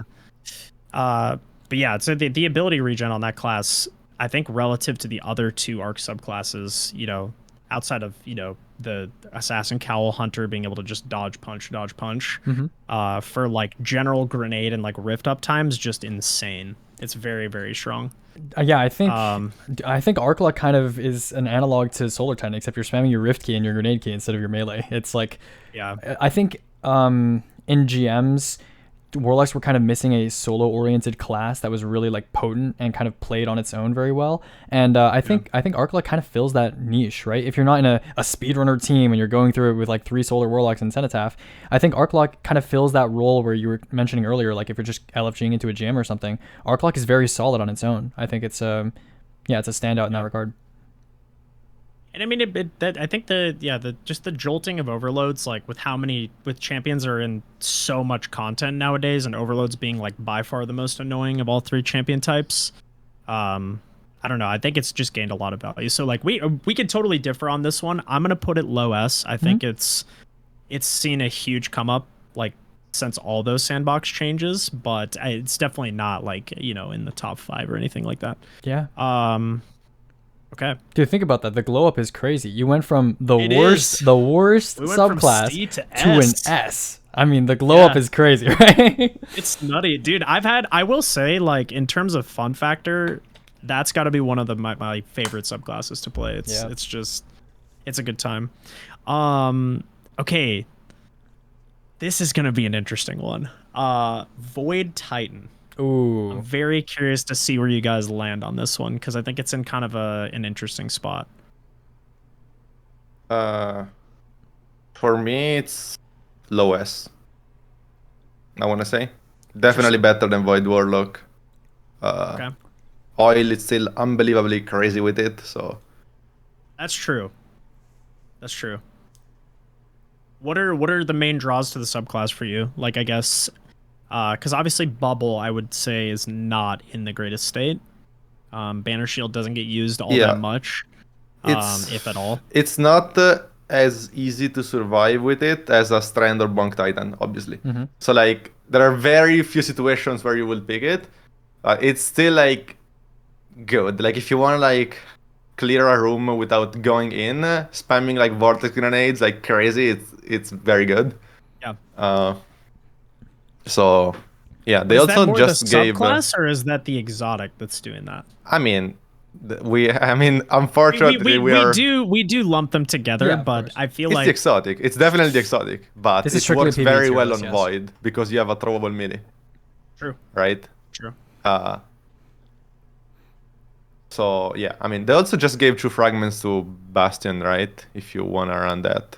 It did. It didn't have it. I don't run Bastion right now when I play it usually because I don't think I need it, but it's all 3D aspects are like very good on it anyways. How often do you play it relative to Bonk or Berserker? I mean, nowadays I played it in a run and I was like, fuck me, why did I play this compared to Bonk? But I don't play it much nowadays because I just don't have a reason to, right? Like, yeah.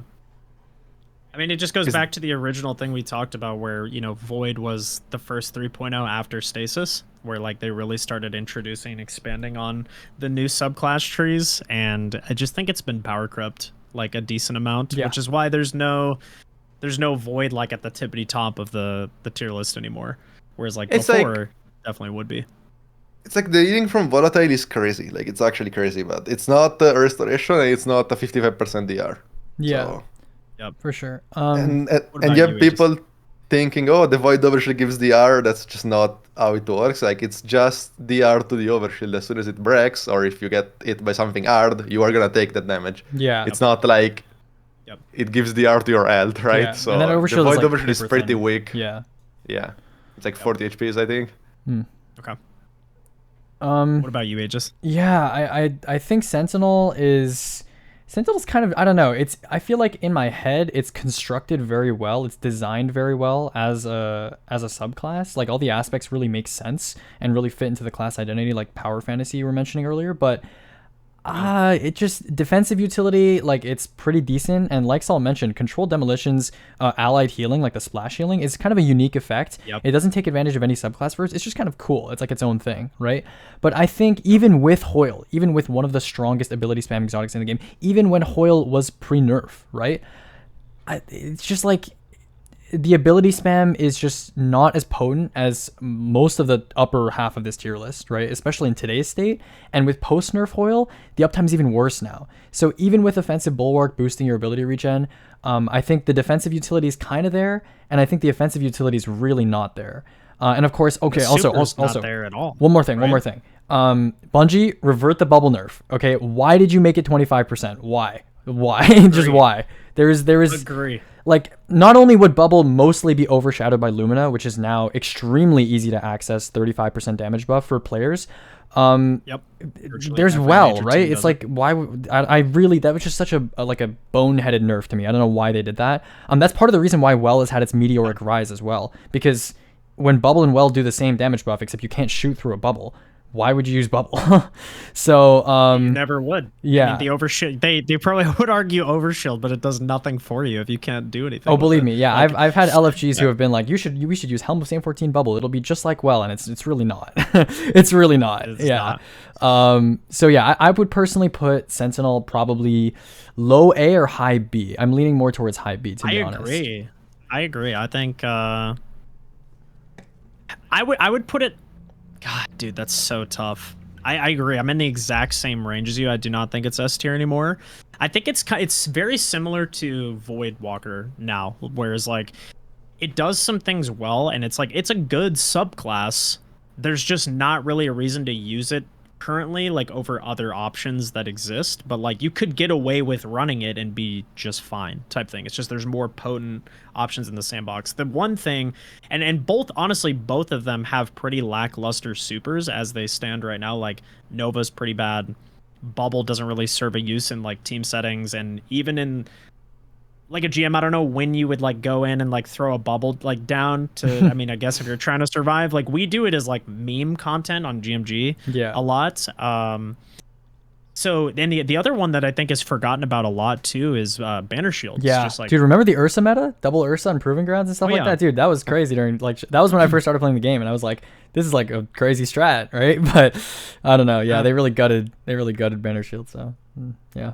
I honestly don't know, because it's one of those things, like, so a lot of people may not even know, but Banner Shield provides the highest damage buff from an ability in the game. I believe it's 40%. Yep. It's the one of the only weapons in that tier, or one of the only abilities in that tier. Yeah, and the issue is an exotic weapon, Lumina, can do that for your entire team without giving up someone DPSing and without dedicating a super to it for just 5% less. Yep. So the numbers just don't ever add up in favor of running Banner Shield. So I think one class that could benefit from a huge buff would be Banner Shield, maybe being shortened but increased by like a substantial margin. Just give it a place in the sandbox, like whether it's for burst damage, like if you're gonna rocket dump at the beginning of a DPS phase, like maybe bump it up to 100%, but only make it like 12 seconds instead of however long you can hold. You know what I mean? Like something crazy. I feel like it's just missing that utility, and again, like that defensive aspect of it just isn't necessary anymore. I remember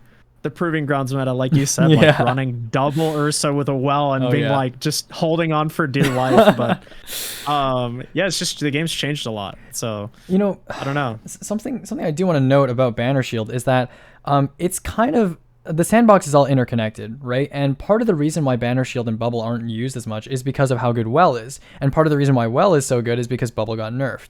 And I think if we were to ever come into a scenario like a Day 1 or a GM or whatever, where it is so dangerous that you cannot survive even in a well, Banner Shield is a guarantee of protection, whereas Well is a buffer against protection. I like to think of it that way. So if we ever got a truly dangerous environment, something that Salt would thrive in, right? Like a Day 1 where it's actually, you are fighting for your life, you're in the trenches, right? Shuffling Banner Shields would be the way to guarantee your survival during damage. And of course, I would absolutely agree. Banner Shield would be great. It would be great if they could probably undo some of the Ursa nerf. I would like that. But, you know, it'd be great if they could maybe increase the damage buff a little bit as well. But that's something to think about. It's interconnected with the rest of the sandbox. And if the rest of the sandbox ever gets balanced out a little bit more, you might see more Banner Shield gameplay. That's true. I think they should make it so when you block like a lot of damage and the throwable shield like chunks.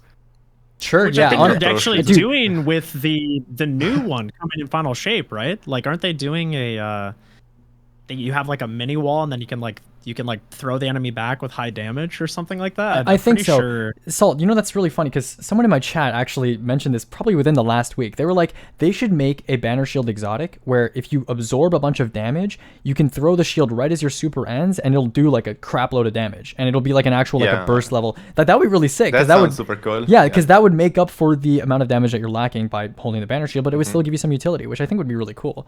So yeah, if it was like T crash level damage with like Curus and you threw it at the end, so like you don't completely wait, because that's the thing, right? Is like the other part of this that we were talking about before we got into this discussion was if you make it too good, I think Banner Shield would be an unbelievably boring meta for Titans to be stuck in. Where they're the person that has to be sitting there holding a shield and they can't shoot their weapons. So that's kind of why I like defaulted back to like maybe they make it shorter but like much higher burst and you're safe for like that shorter window of time. And then maybe there's an exotic that they release that extends it, or maybe they make Ursa do that and they change that to make it more versatile. Like if you really do need a defensive super in like a GM, you could bring that in and have it last a lot longer in like other situations. I just feel like it's so pinholed into like one kind of just nowhere utility right now other than Heart of Inmost Light, and then Bubble doesn't get used. So I don't know, maybe it is high B as it stands right now. At least it's got something going for it. I don't think the stuff in C have anything going for them, so it's got something. Yeah. It's got something.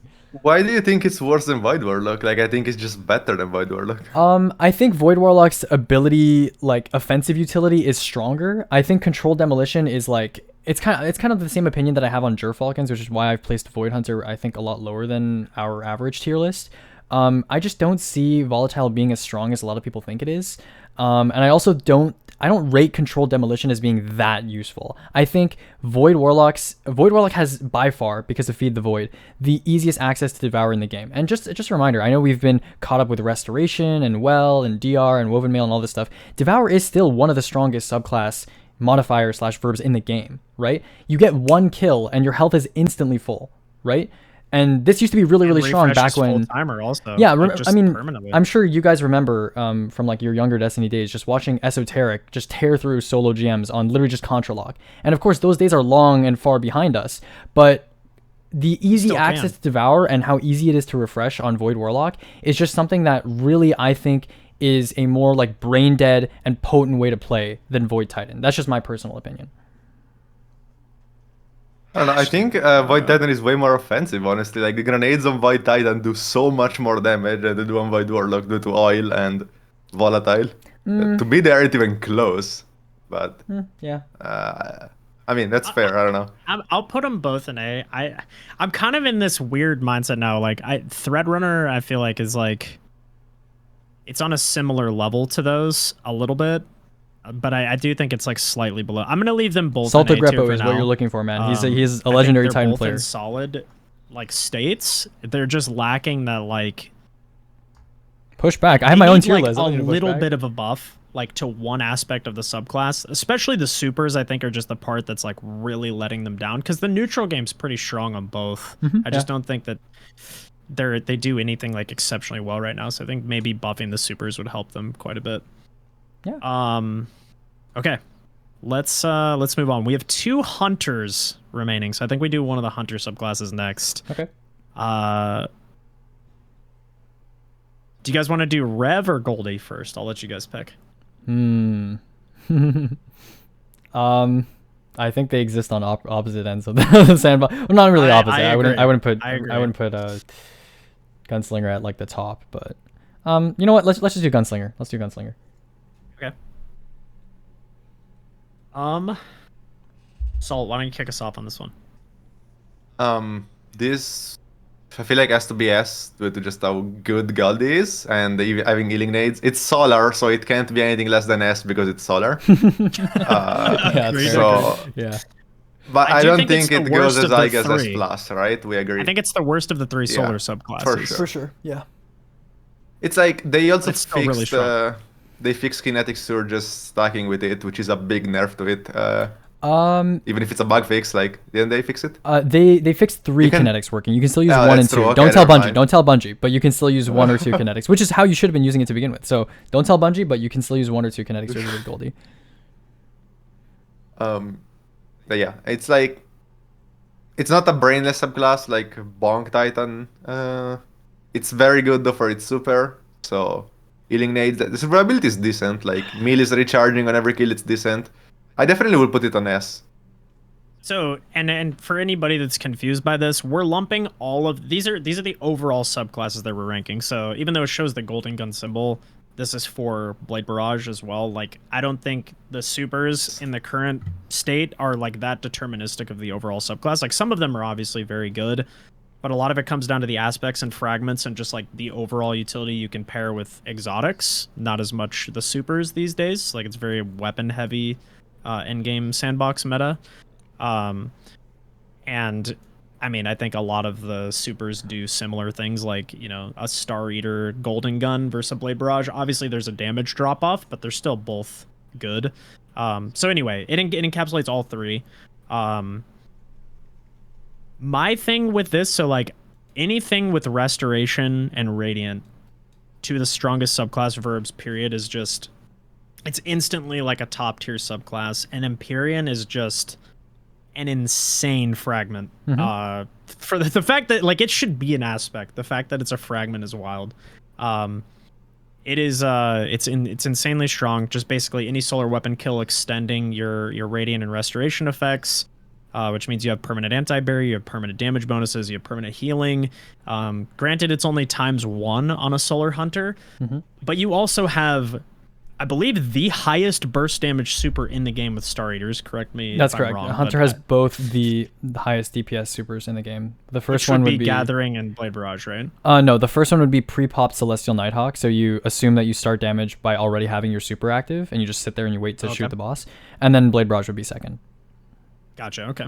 Where does Gathering actually come on that list? I'm just curious. Gathering is actually not as high as a lot of people think. I'll pull the data for you right now. You guys can keep talking about Gunslinger while I probably pull it up. So yeah, I think there's also other exotics that just got buffed that are really good with it, like Foe Tracer Hunter with on Solar. I'm loving this season. Pairing the Radiant melee with an intrinsic 25% that you get from damaging an enemy with a ability. stacking together, like the damage you do on that subclass with solar weapons is ridiculous. It takes a bipod rocket from a 4-shot on a champ to just over 2. It's like 2 and like a little bit of change. I mean, like you compare it, like I mentioned earlier, use Blade Barrage Chat, I'm as recording Stargazer, this, I'll swap to upload Foot it. Tracer, use like a solar heavy weapon, like whether you're the galley user. They fixed the jolt or credit thing, Ellie. They fixed you're that's not a thing using, anymore. You know, bait and switch rockets. Right now, Apex Predator is like the king of DPS, pretty much, or like one of them. So yeah, it's a crazy option. Healing, anti-barrier, great super. I don't think the offensive aspects of this class are as strong. It's much more reliant on weapons that kind of like factor into the build with Radiant and Resto, but still very strong nonetheless. I don't know where you guys would rank it relative to the other classes, but what about you, Salt? Good. Sorry. Yeah. I mean, it being a reliant on weapon is kind of like by design, right? You also have an aspect that's just like weapon handling and stuff, right? Yep. So, yeah, for me, it's probably the best S subclass, but it's close. I don't know, between Arc Hunter and Solar Hunter, it's hard to say. I still think Solar Hunter is like easier to use in a scenario you don't know again, because you don't have to get stacks. It just like plays by itself, right? Yeah. They're both like extremely good with Cowl, of course, so you can be perma-invis. Yeah. Yeah, It's I'd probably say interesting. top S. Top S. Would you would put it above Gathering Storm? I think so. What about you, Aegis? I think my tiers are like shifted compared to yours, so I think my A is like equivalent to your S. So I would put mine on my tier list on high A. It would probably go somewhere in S on your tier list, because again, the extra tier thing. I think Gunslinger is probably the subclass in the game that is the most like polarized. It's really, really good at what it does, which is specialized damage. It has like a reload boost, a handling boost. It has on your mark, for like precision hits, or sorry, precision kills, I should say. Yeah. And it has two of the best damage supers in the game. Has Radiant Dodge for instances where you don't have anything near you and you need to get Radiant. So yeah, it's really good at that. Now, neutral gameplay is another story, right? Salt mentioned that it's good on Cowl, but obviously compared to Arc Hunter, it has much lower melee uptime, and if you miss a knife, it's over. Like, it's over. So it's rough. Resto X1 it's fine, right? I mean, obviously Healing Grenade is very good in a pinch, but I would say by far, you know, like you guys said, easily the weakest solar like neutral gameplay subclass. And I think its main draw is like damage. It's like very, very good as a damage subclass.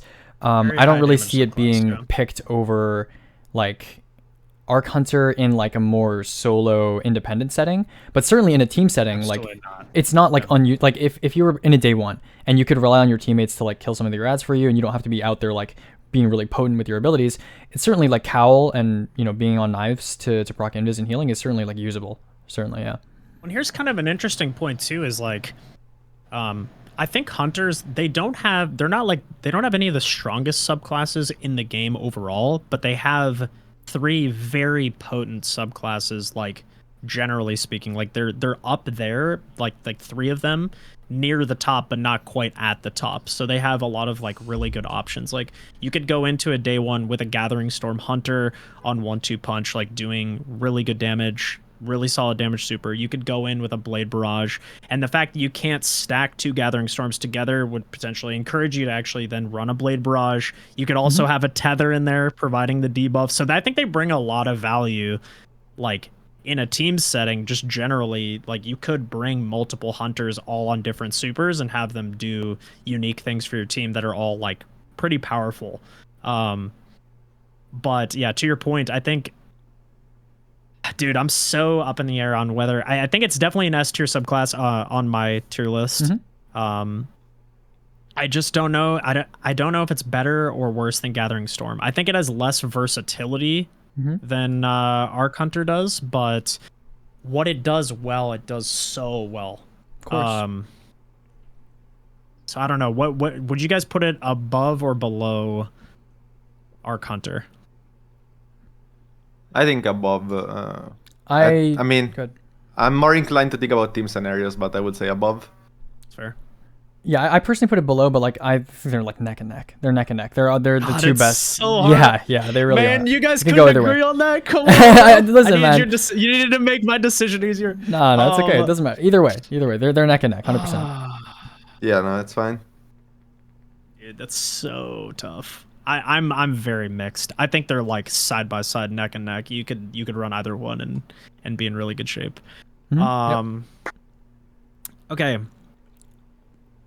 So we've done what were the most recent ones? We did a Titan. Let's do a Warlock. We did Titan and Hunter last. So let's do Strand Lock. Hooray, Broodweaver. And Broodweaver I've not played nearly as much as the other subclasses. I have dabbled.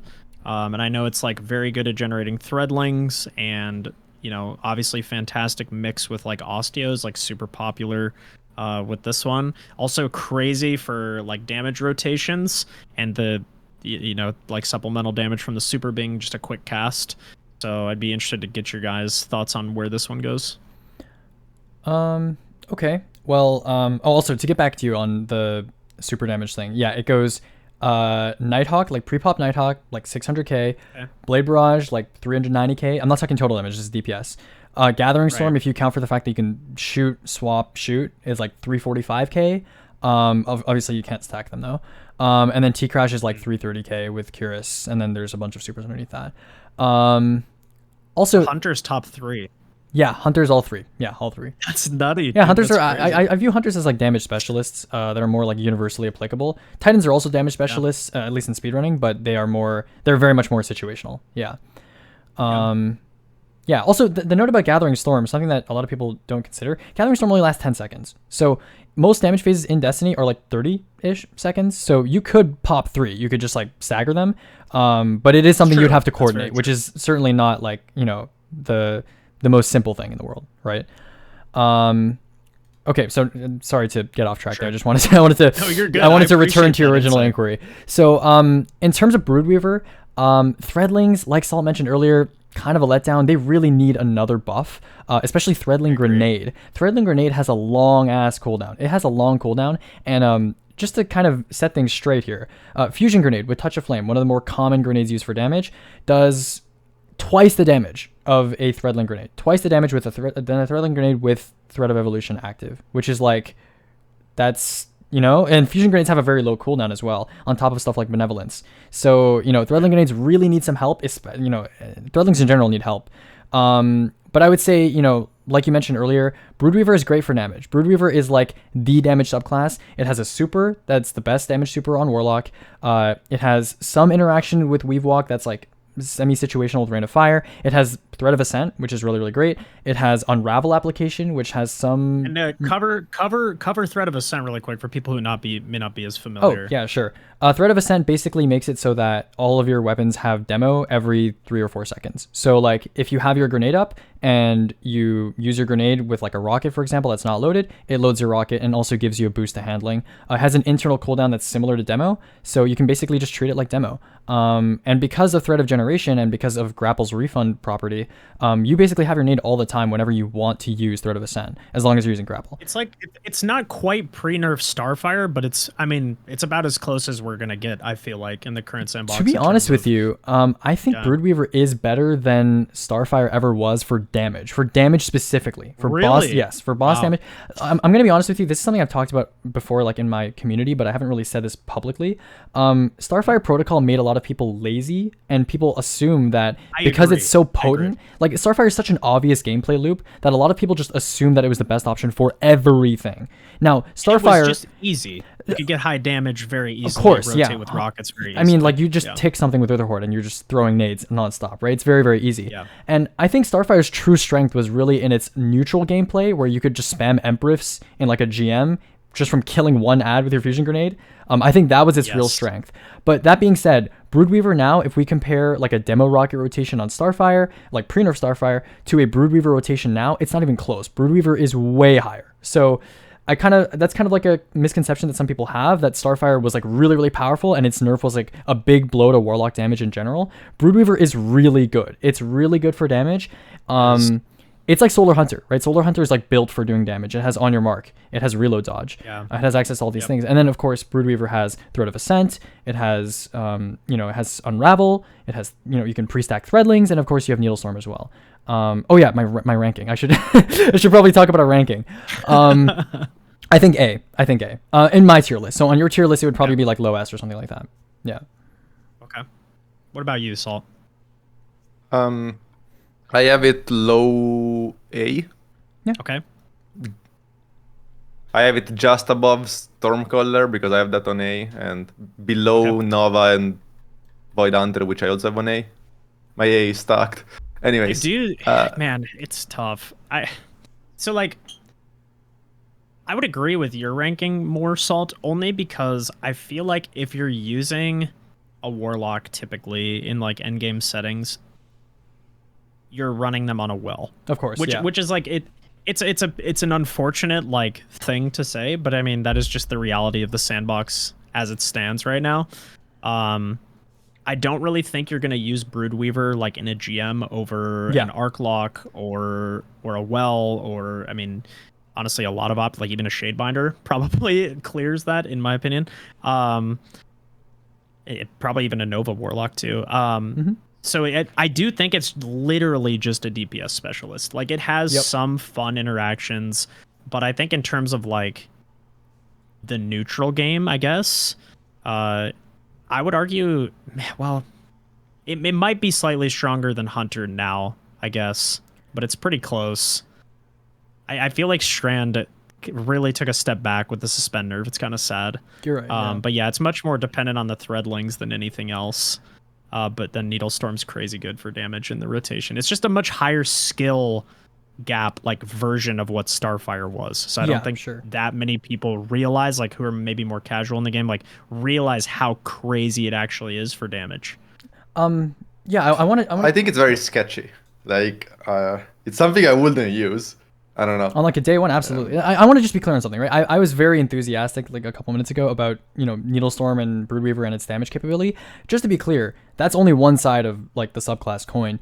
On the other hand, you have, Weaver's Trance, if we're going to like put Broodweaver on like the highest pedestal that we can when we're coming to analyzing it. Weaver's Trance, Necrotic Grip, like a lot of people are familiar with like the Osteostriga build that was making the rounds like a few months ago. It's good. Like I tried it out because I was curious. It's fine. It's like all right. I wouldn't call it anything crazy, but it's enough. I think we kind of did it a little disservice by not mentioning it, because I think it's enough that it makes up for Needlestorm's lack of overall utility, or not Needlestorm, Broodweaver's lack of overall utility with Threadlings. I think it's okay, right? Like constant suspending explosions on just weapon kills. It's decent. And then, obviously damage is another half of that. So I think overall, the reason why I put Broodweaver the place that I put it in is it's very good at damage, like Solar Hunter, and its neutral gameplay is like a little bit worse than Solar Hunter. It's a little bit worse than Solar Hunter. Like it has access to Weaver's Trance, which is really cool, I think. But besides that, it's not anything like crazy. Okay. I wouldn't compare them damage wise, because okay, sure, you can do some like sketchy rotation, but it's not as consistent and decent just shooting something with a Goldie. Sure, yeah. On a day one, absolutely. I agree. I wouldn't bring a Needlestorm into a day one.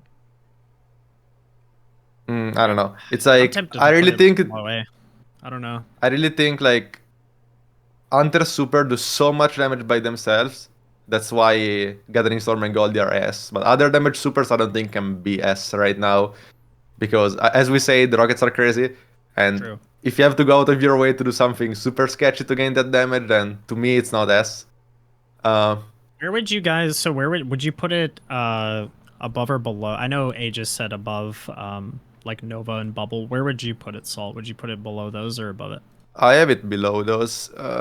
Because you also have to consider that it can miss. Like it will miss a couple of nails, right? Depending on the boss, but like it's not it's just a very inconsistent That is subclass. true. If you don't hit the nade on a moving boss, your DPS rotation is scuffed, and then like the main thing it's good at's kind of for Ascent? No, like the super. Oh, the super. Yeah, the super can. The super. Just to be clear, the super like base damage is higher than Nighthawk. Like it's higher than Nighthawk, so it's like pretty good. It's lower than Blade. For Yeah, sure, but like you it's have to eat every needle, Um, otherwise it's not, right? Like, or at least like a good bunch. I'm gonna be You honest can't with you, just like, shoot that shit at Kali and be like, okay, I did good damage. That's, yeah. I mean, you yeah, know. Callie's definitely a unique circumstance. But I don't know. I feel like Needlestorm it's like pretty. I don't know. At least in my experience, it's been pretty consistent on most bosses. Like definitely. It's such a weird one for me because I feel like the neutral game of Void in that same tier is so much stronger than the neutral game of Broodweaver, but then for sure. the super is so much better on Broodweaver. Like they each do one thing really well, like the opposite side of the spectrum, which is why I put it in A. I don't think because the other subclasses I feel like just offer more that are in the tier above it. And honestly, like if we're talking about the ranking between like a Solar Hunter and an Arc Hunter, I would be tempted to rank the Arc Hunter slightly higher just because the DPS numbers are like, they're not identical, but they're pretty damn close. And then there's much more versatility with an Arc Hunter for like solo survivability, GMs, like just solo subclasses in general, crazy 1-2 punch builds. Guys, Salt is coming like, from the both supers perspective are of really consistency. Potent. So I don't know. I'm kind of. That's why he's so good at day ones. He's coming from the perspective of consistency, and Goldie is like consistent damage. I don't know how you guys feel about that, but I'm kind of going back to that one, and it's been bothering me a little bit. Like I don't know. Honestly, this middle tier is kind of, it can be kind of like a toss up on. Also, bomb isn't that bad. Like Nova Bomb is like it's like after the buff, it's like not great, but it's like not horrible either, right? Like it's usable. So I wouldn't say that. I wouldn't say that Needlestorm is like a huge step up over Nova Bomb or anything like that. It's more so the class is just really built for doing damage. But besides that, yeah, it's not doesn't have great neutral, which is why I think just middling tier. I put it in a middling tier. Okay, fair enough. Let's go to Revenant Hunter. And this is a class for me. Like I loved this. I used to run it all the time, back in the day. I think this is a class, like at a base, is like, it's actually pretty good. Like it leans into like one of the strongest aspects of stasis, which is dust field grenades, and Rev does it better than anything else. I think the super's damage is unbelievably like underwhelming. However, like the utility that you get of just like instantly freezing and controlling a side of a room is like pretty valuable. And it was like the subclass that it had strong enough of a neutral game, like with the like the ranged melee that was able to freeze, that you could run exotics like Aeons and not be reliant on an exotic to make the subclass decent. I think it's been massively power corrupt by other abilities. So I personally don't think it's in the same tier as Behemoth. Maybe it is, man. Oh my god. I don't know. I think it's either like very like high C above Behemoth like significantly, or it's like very low B. But there's just not really scenarios where I think use it's low it. B. It's low B because they unnerfed the renewal grasps. Yeah, and like, renewals are nuts, and I was gonna bring that up. I agree. Yeah, with like you, Dusk Fields and the super also like staying there and doing its own thing instead of having a Behemoth that's completely useless. Like it gives you some like passive utility that Behemoth doesn't have. Agree. Which like, and to be so like Shadebinder has passive utility in its in its nades, right? Like where the stasis turrets just can sit there forever, freeze like entire rooms pretty much. The super does that for Hunter, whereas like Behemoth doesn't do that at all. And when you're in the super, you're committed in that super for like a solid like 15 seconds. And that I guess that's the downside of Shadebinder as well, is like once you pop the super, you're in that. And it's not the greatest add clear super. It's all right. But I think the main draw to it is the stasis nades.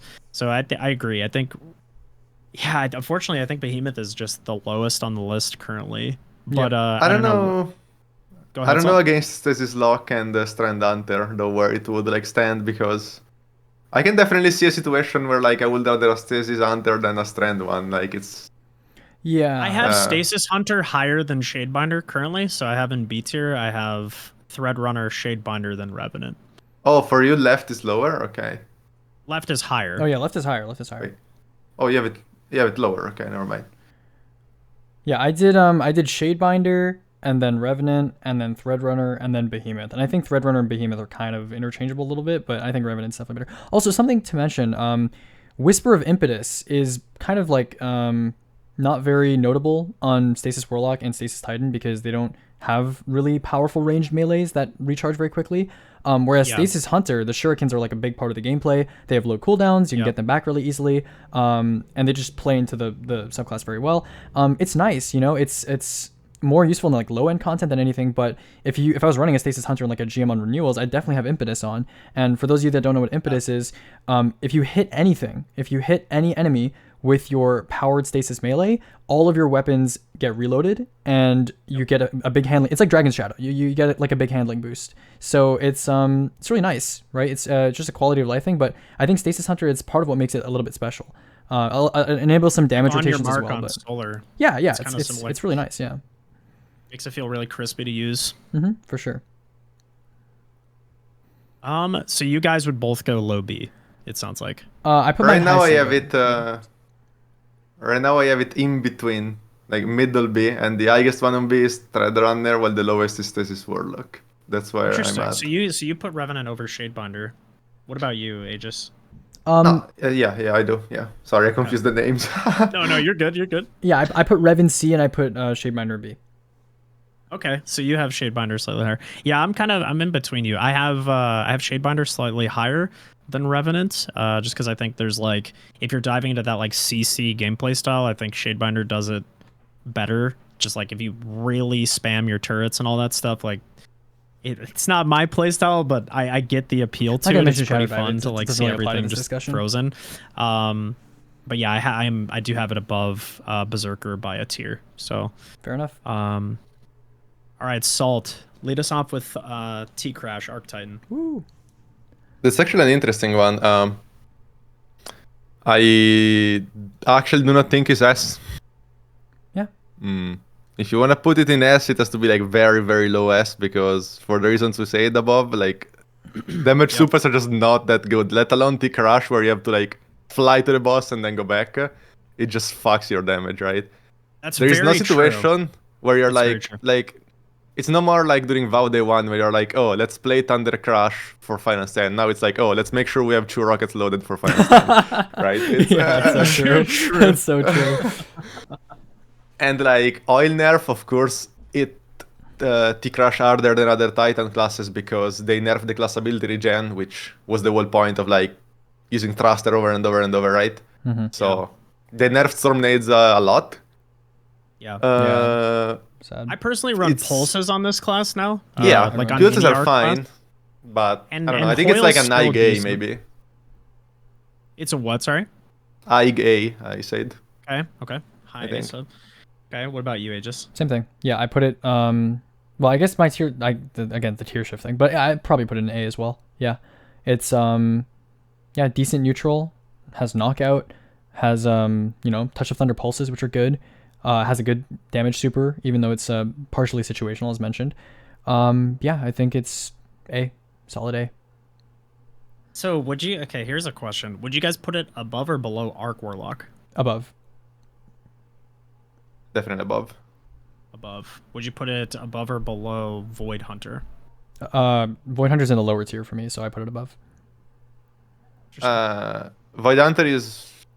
Void Hunter is better than Arctitan, I think, for me. I would agree. I think for me, so I think the neutral game of an Arc Warlock is like significantly better now, but I think the super is unbelievably underwhelming.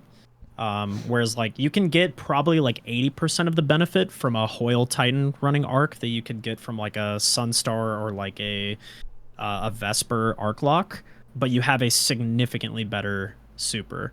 And you can swap too, right? Like if you're in a raid setting and you're on ad clear, you could run, Hoyle up till damage and then just do quick swap. Has 0 setup whatsoever. You just swap to it, instantly do 100% more damage or whatever it is to the T-Crash. I think, isn't it literally like doubled the base damage? Yep. Yeah, it's so easy to use. And obviously for some bosses, it's not going to be ideal. So for example, like Oryx, you're not going to use a T-Crash. You're going to fly to the boss and T-Crash the boss. But on, like Crota, if you're sorting a His boss ass has not and seen King's you, Fallbreaker. you know, you want to take advantage of this season, like monochromatic maestro, for example. So you T-crash the boss and then you sword with bequest.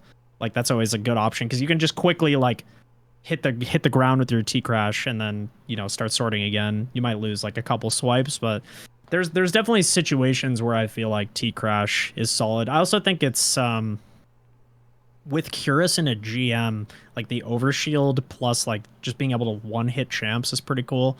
I don't know if I would run it in the current sandbox, but yeah, I think for me it's in S tier, but it's below Void Hunter and above Arc Warlock, so it's like kind of on the lower end of S tier, and then like right below it in A is Nova Warlock, Bubble Titan, and then Broodweaver.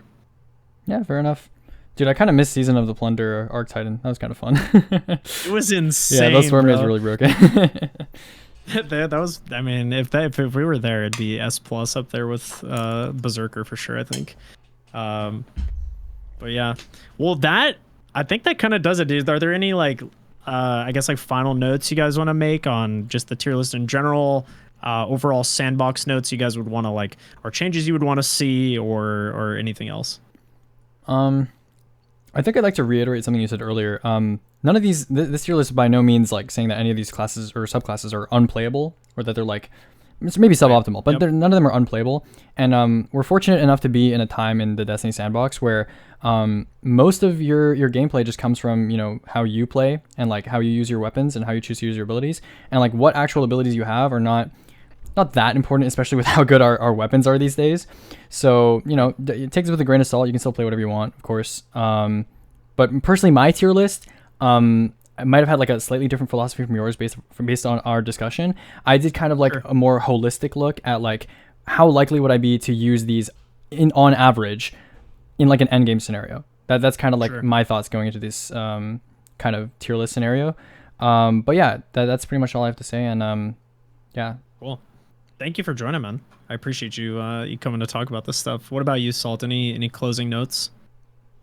Don't think so. I mean, I feel like we discussed many things. Also, you said you don't want to make this like a nerf discussion, no, so better to like hit up the Salt Twitter for that one. We've had some interesting discussions, right? I think like obviously I think well needs to be adjusted. I think you could argue like, you know, one that for me that I think is kind of like in a higher tier but could still use some love is like Chaos Reach. Definitely I think could be buffed again. It used to be very strong, and now I feel like it's just a very middle of the road super that you're kind of locked into it for a while. Isn't really the best at ad clear, isn't crazy for damage. So I'd love to see that buffed. I'd love to see Bubble given more utility. We talked about how Banner Shield doesn't really have a place in the sandbox now. Nova Bomb could potentially be buffed. Maybe some of the neutral game of Broodweaver and Strand Hunter that was taken away with Suspend could be taken. And then like obviously all of Stasis as well, I think, just generally, which they've alluded to as well in the TWABs. But like they need some love. They've been power corrupt for 4 iterations of 3.0 coming after it, that like you know I mean, it's like it's time for that one to get some love and kind of be updated with the rest of the power fantasy the other subclasses have. So I think we've done a good job, in my opinion, of like touching on like some potential nerfs that are healthy for the game, and also like buffs to more underperforming subclasses. And yeah, your guys' feedback was awesome, so I appreciate you both taking time to join.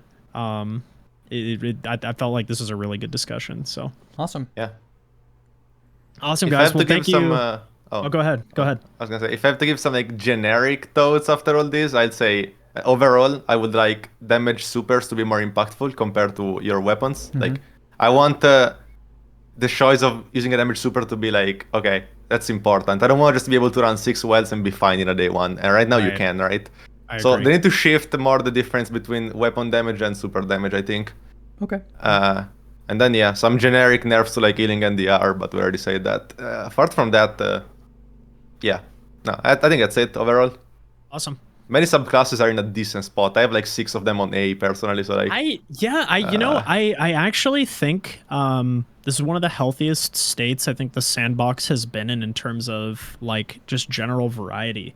Because previously, like obviously Well is an outlier, but like you've got people running Berserker, you can run Bonk, you can run Goldie Tether or Gathering Storm. Like T Crash is great. Arc Warlock's like significantly improved. I think a lot of it's kind of like some of the Strand suspend utility, stasis, and then like a little bit of the Void could use some love, but like overall there's a hefty number in like that upper S to S plus tier and like A and above. There's not many that are B or below, which is a pretty good sign. So yeah, Destiny players are eating good. I mean, they're gonna touch on stasis, which is like most of what's occupying our bottom tiers. So if they just handle that, I mean, we're moving in a good direction, right? So you know, we're eating good. We're eating good in the sandbox. That's true. That's true. Well, guys, make sure you follow both Aegis and Salt. Thank you guys again. Seriously, for taking the time. I know it's like middle of a Sunday, so I know for Salt it's getting late over there. So I appreciate you both very much, and I appreciate the discussion. Yeah, thanks for having me. Yeah, it's fun. All right, guys, take it easy. Thanks so much. All right, 07. See you Later, guys.